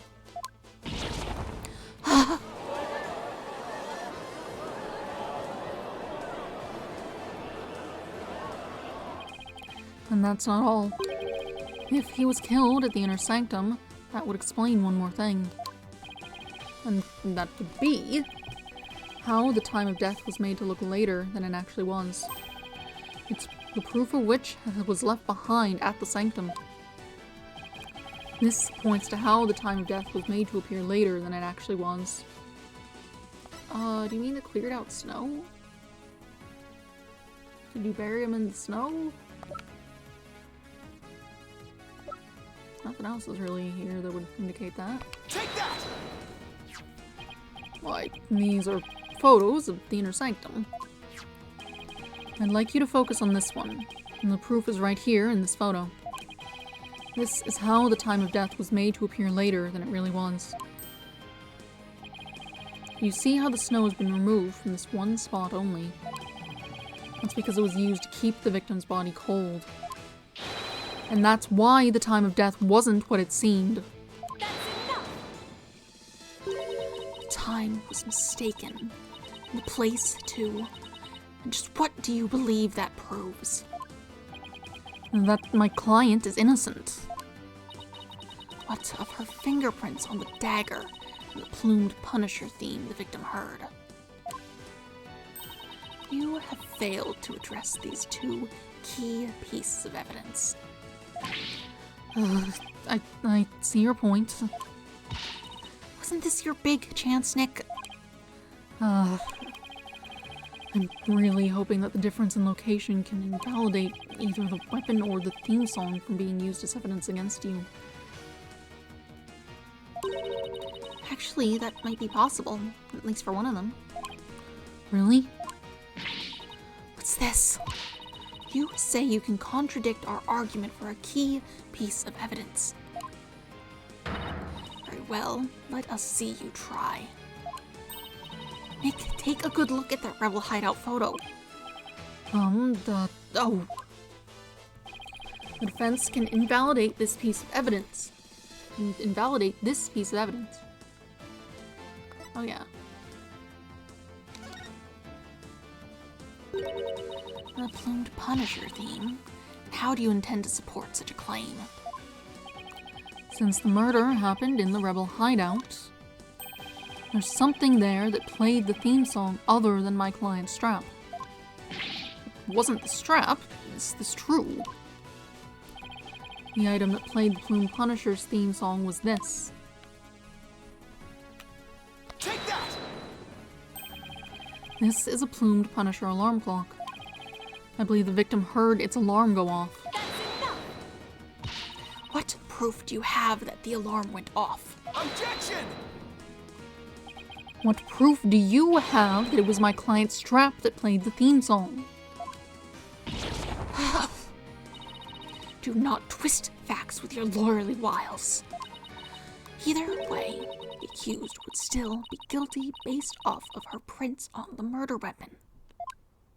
And here is what really happened. Insight revised. The victim stood with his hands on the stone slab in the hideout. It was the afternoon of the day before the Wright. Though there have been some twists and turns, that is the truth of what happened. I won't get anywhere until I can eliminate the dagger. Most impressive, your benevolence. I see no inconsistencies anywhere in the prosecution's case. No, there is one. What's this? You still claim there to be an inconsistency. Try as you might, the outcome will always be the same.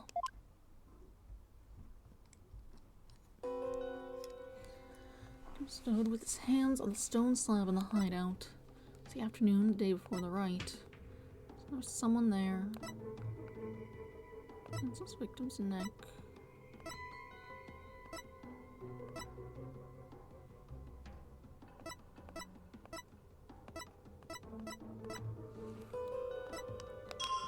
Maybe the heavy. Now that we're like, you're not on the ground being like stepped on or something, I assume was probably meant to be the idea. It's falling down, it's falling on top of him, and then he fell into the statue. Those things are curved in a different direction. Actually, hold on. How was this? It's all the way over there.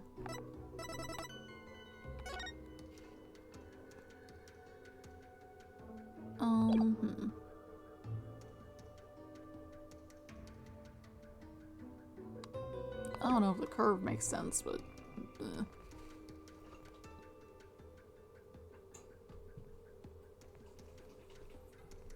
Objection! Anyway, this doesn't make sense anymore. The victim was originally thought to have been stabbed while bent over in prayer, but he was actually standing with his hands against the stone slab. So the question is, where did the sensation of something heavy come from? Yes, I see your point. Since the victim was standing, he couldn't have been held down. And tell us, Mr. Wright, what was that heavy sensation felt by the victim? Moving some things. Please don't have knocked out my sound. No, it seems fine. What caused the heavy sensation Zealot felt? Any thoughts, Maya? I agree that sense of heaviness seems important, but there's also the matter of Zealot's hands on the stone slab. Why were they even there? Could it be related to the cause of the heavy sensation? Well, Mr. Wright, you have an answer for us. Of course. I just envisioned the state Zealot was in when he was killed. Cause of the heaviness the victim felt was falling stone slab. The only conceivable cause is a stone slab falling over, trapping the victim underneath. What? Oh! The stone slab came falling down on him, crushing him underneath. Right, that was the cause of the heavy sensation the victim felt. Objection! Well, your theory is impressive. You have overlooked a key fact. The victim was not crushed to death. Rather, he was stabbed. Oh, yeah. Or do you claim that the dagger was plunged in after the slab had fallen on him?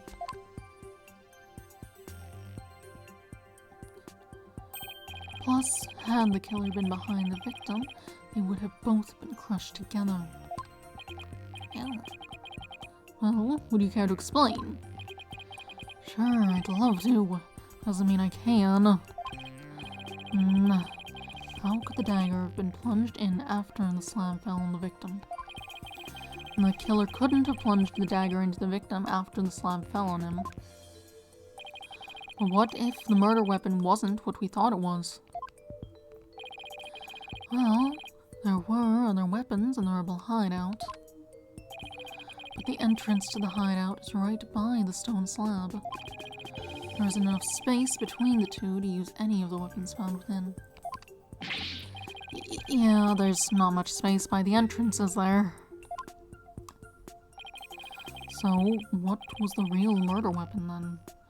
I better think of something. If the murder weapon wasn't the dagger, then the dagger must have been plunged into the victim after he was already dead. That means he was stabbed at least twice, but the autopsy doesn't mention that. And he must have been stabbed in the same spot with something shaped like the dagger.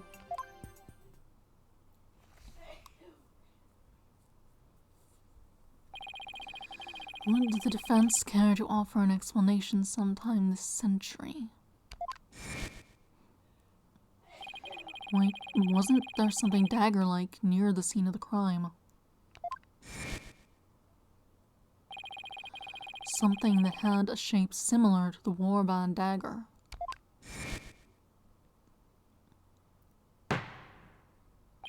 Present your evidence at this time, Mr. Wright. This shows what really killed the victim. Let's see.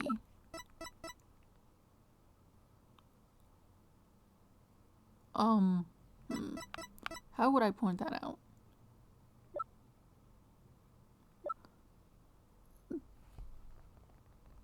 I guess I can try it with this and then point it. Because this one, the text doesn't even mention the statue. It is there. You can see it pretty well, but... You can even see the shape of it. Maybe we want that. Look at this statue. It's not the photo from the scene of the High Priest's murder. Are you suggesting the murder weapon is hidden there herein? This is what really took Pure Zealot's life. Take that! But that is the Warpad statue. Exactly. The Warbad statue has dagger-like feathers protruding from it. That is what really took the victim's life. Objection. You imbecilic fool. You imbecilic fool. The statue is outside of the hideout. How do you propose it impaled someone who was inside? Haven't you heard? The Warbad statue also functions as the hideout's door. What do you mean? The statue can pull a complete switcheroo. A switcheroo. To put it simply, it's a revolving door.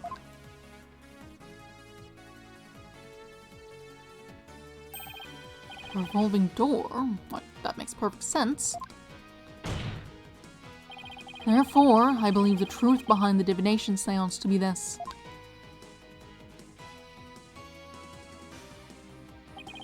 As the victim entered the secret hideout, the stone sculpture came toppling toward him. He threw up his hands to stop it, but its weight forced him backwards. Unfortunately, the Warbad statue was right behind him.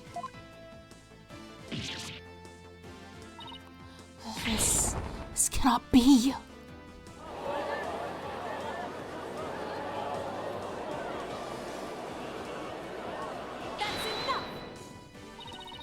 But the accused's fingerprints were found on the dagger.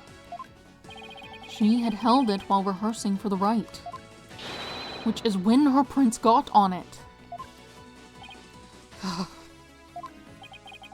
This is a shocking turn of events, but there is a great deal of circumstantial evidence in the defense's favor.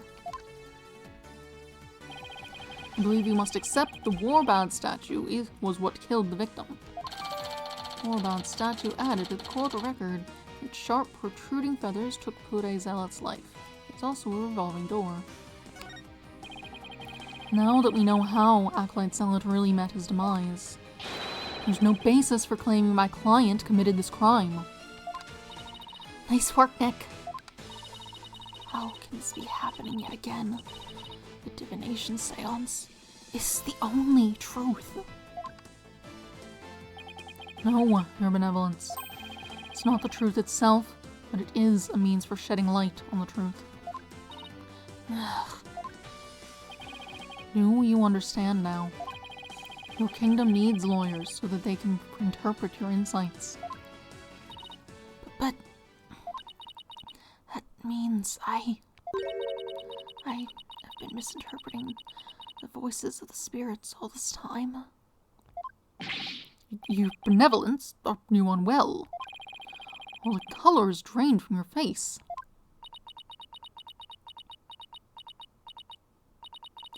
I will be fine. Continue your proceedings without me. As you wish.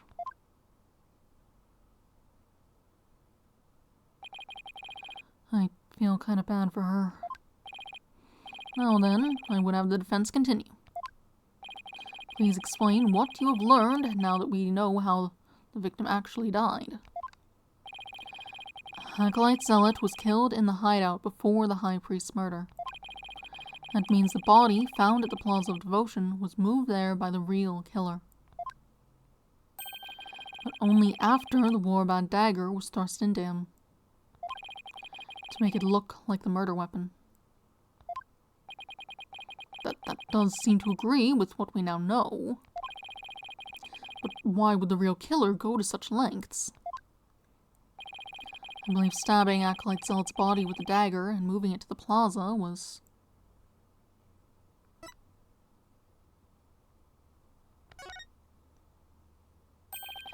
It was an attempt to make my client look like a serial killer. That's right. The real killer planned all of this. This forged serial murder case. They did. That's it, Nick. Keep hammering away.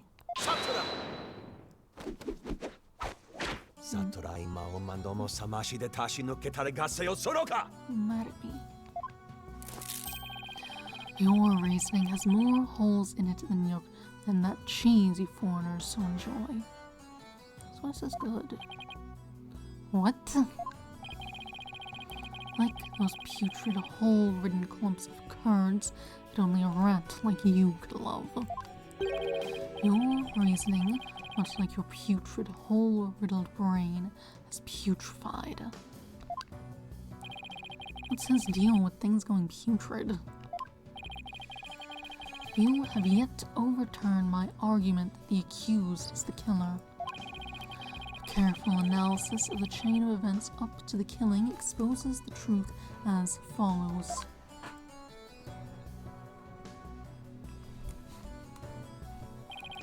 Disguised as Lady Keira, the accused found the rebel hideout the day before the Wright. But Acolyte Zealot had followed her there after noticing her suspicious behavior. Caught by surprise, she pushed the stone slab toward him, and we know the rest.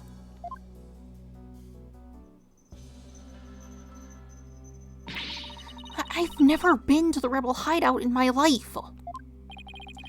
When the high priest arrived at the sanctum the next day, he realized what she had done.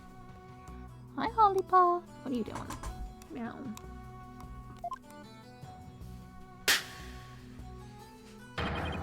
That is when the accused murdered him in order to silence him. I believe Prosecutor Sadmahi has posed a compelling scenario. The defense, on the other hand, has yet to disprove the accused's guilt. Objection! We're getting there. Why would my client move Acolyte Zealot's body to where everyone could see it? And why would she stab the dagger with her fingerprints into his dead body? She had no reason to do any of those things. The dagger in his corpse was likely a warning to the rebels. Something along the lines of, Lady Keira will slay the Defiant Dragons. So that is why she moved the body to the plaza for all to see. Now he has the judge convinced too. Thought I'd finally made some headway. Well, Mr. Wright, about time for one of your groans of distress, is it not? Groan of distress? Kills me to admit this, but I've got nothing to counter his argument with. And I still haven't disproven the allegations against Maya. Is it not time to end your futile struggle? You were already judged guilty yesterday. That makes you a dead lawyer walking. Accept the death that now awaits you, and in doing so, finally know peace.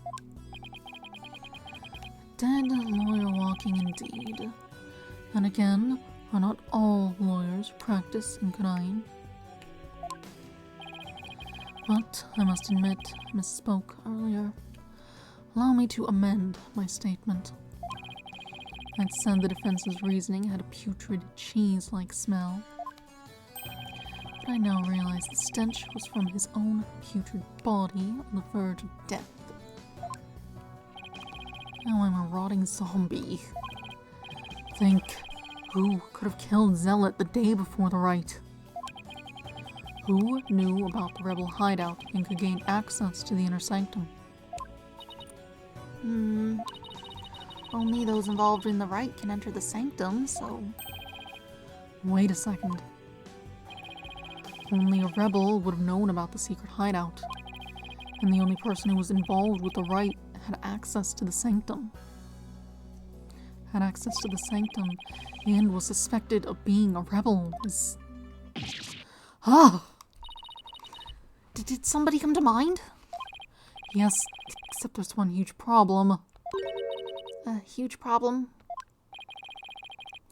What are you two going on about? Plotting your escape from this sacred hall? Will not put it past you, considering you have no means to raise further objection. If I don't do something, Prosecutor Sadmahi will have this one in the bag. I'll just have to bluff my way out of this, regardless of that huge problem. Your Majesty, I believe there is another suspect in Pure Zealot's murder. Objection! Even the most benevolent Holy Mother would not forgive such a desperate lie. After all, you know very well that such a person does not exist. No, there is one person who knew everything. Does such a figure truly exist? Tell us, who might that be? I believe the prime suspect in Acolyte Zealot's murder is... Take that! It had to be someone allowed to enter the sanctum and who knew of the hideout. And that would be the High Priest. He could have committed the crime if it occurred the day before the rite. You would pin a crime upon the dead, knowing very well they tell no tales. Have you no shame? Dead men tell no tales. That is definitely a problem. If only the High Priest could tell his side of the story.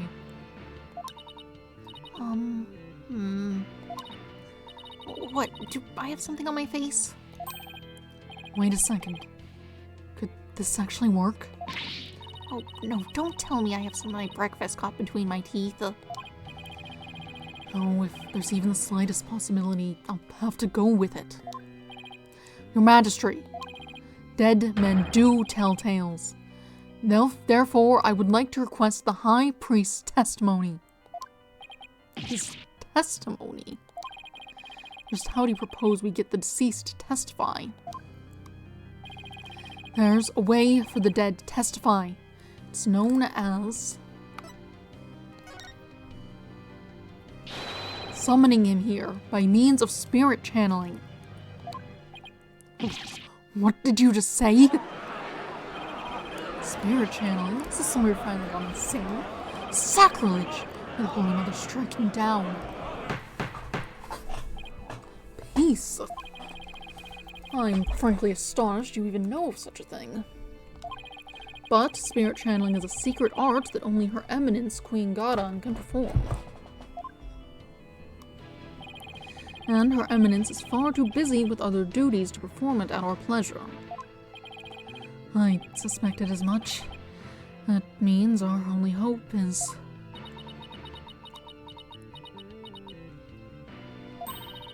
It's okay, Nick.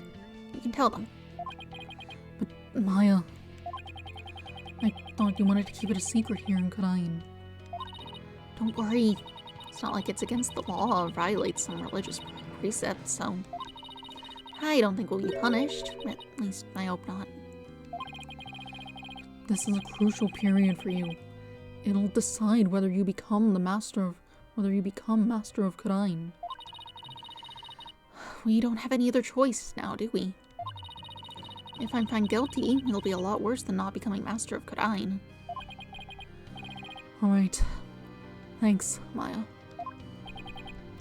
Actually, there is someone here who is capable of channeling spirits.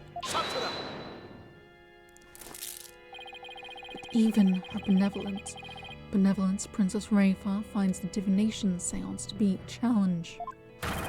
Who could possibly have greater spiritual power than she, aside from the Queen? That would be me. Is this some sort of joke? A foreigner can't possibly have such power, even though a priestess is incapable of such a feat. Peace, peace, I say. Is this true? Is the accused capable of performing the secret art of spirit channeling? Well, yes. Yes, I can. Now, Your Majesty, we'd like your permission to begin. You were here to yell.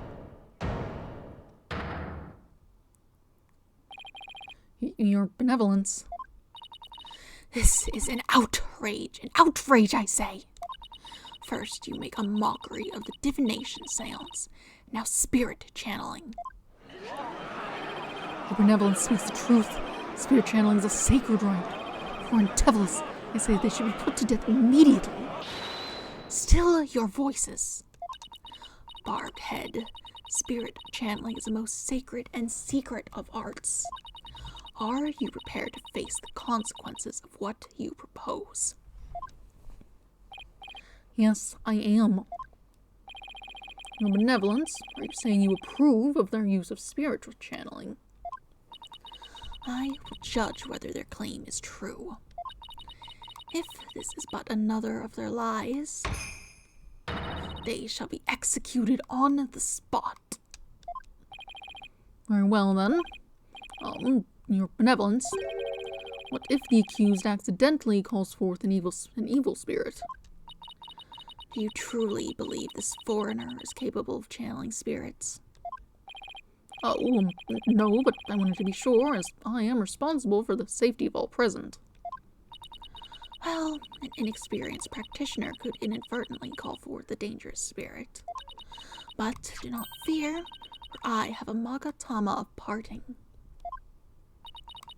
With it, I can send spirits back to the Twilight Realm by halting the flow of spiritual power. That is a relief indeed. These foreigners have thrown down the gauntlet. Let us not shirk from their challenge. We must prove them guilty and deliver their last rites. Do I make myself clear, Prosecutor Satmahi?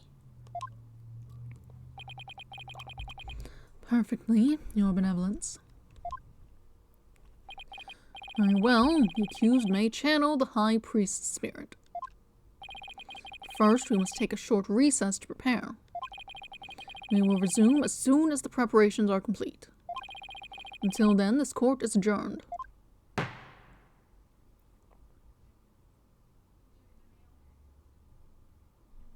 Be continued.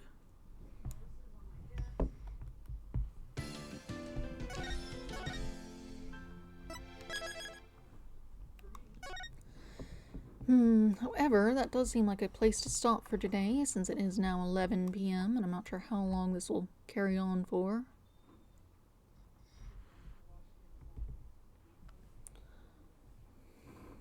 That sounds good. We'll stop here for today. And then, on Monday... What? That was the wrong button.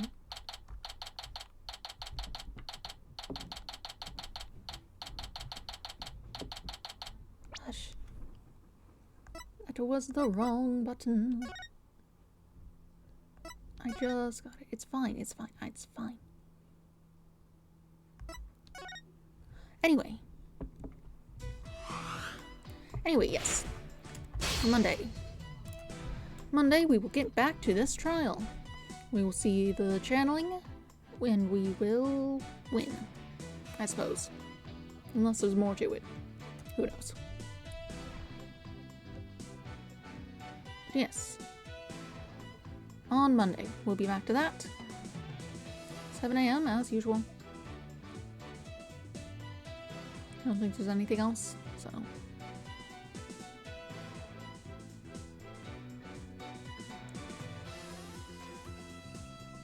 Ace Attorney on Monday, and more of that Pokemon on Wednesday. I gotta remember to do a bit of level grinding off-screen.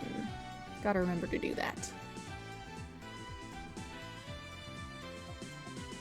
But yeah. That's all for today. Have a nice day. Goodbye.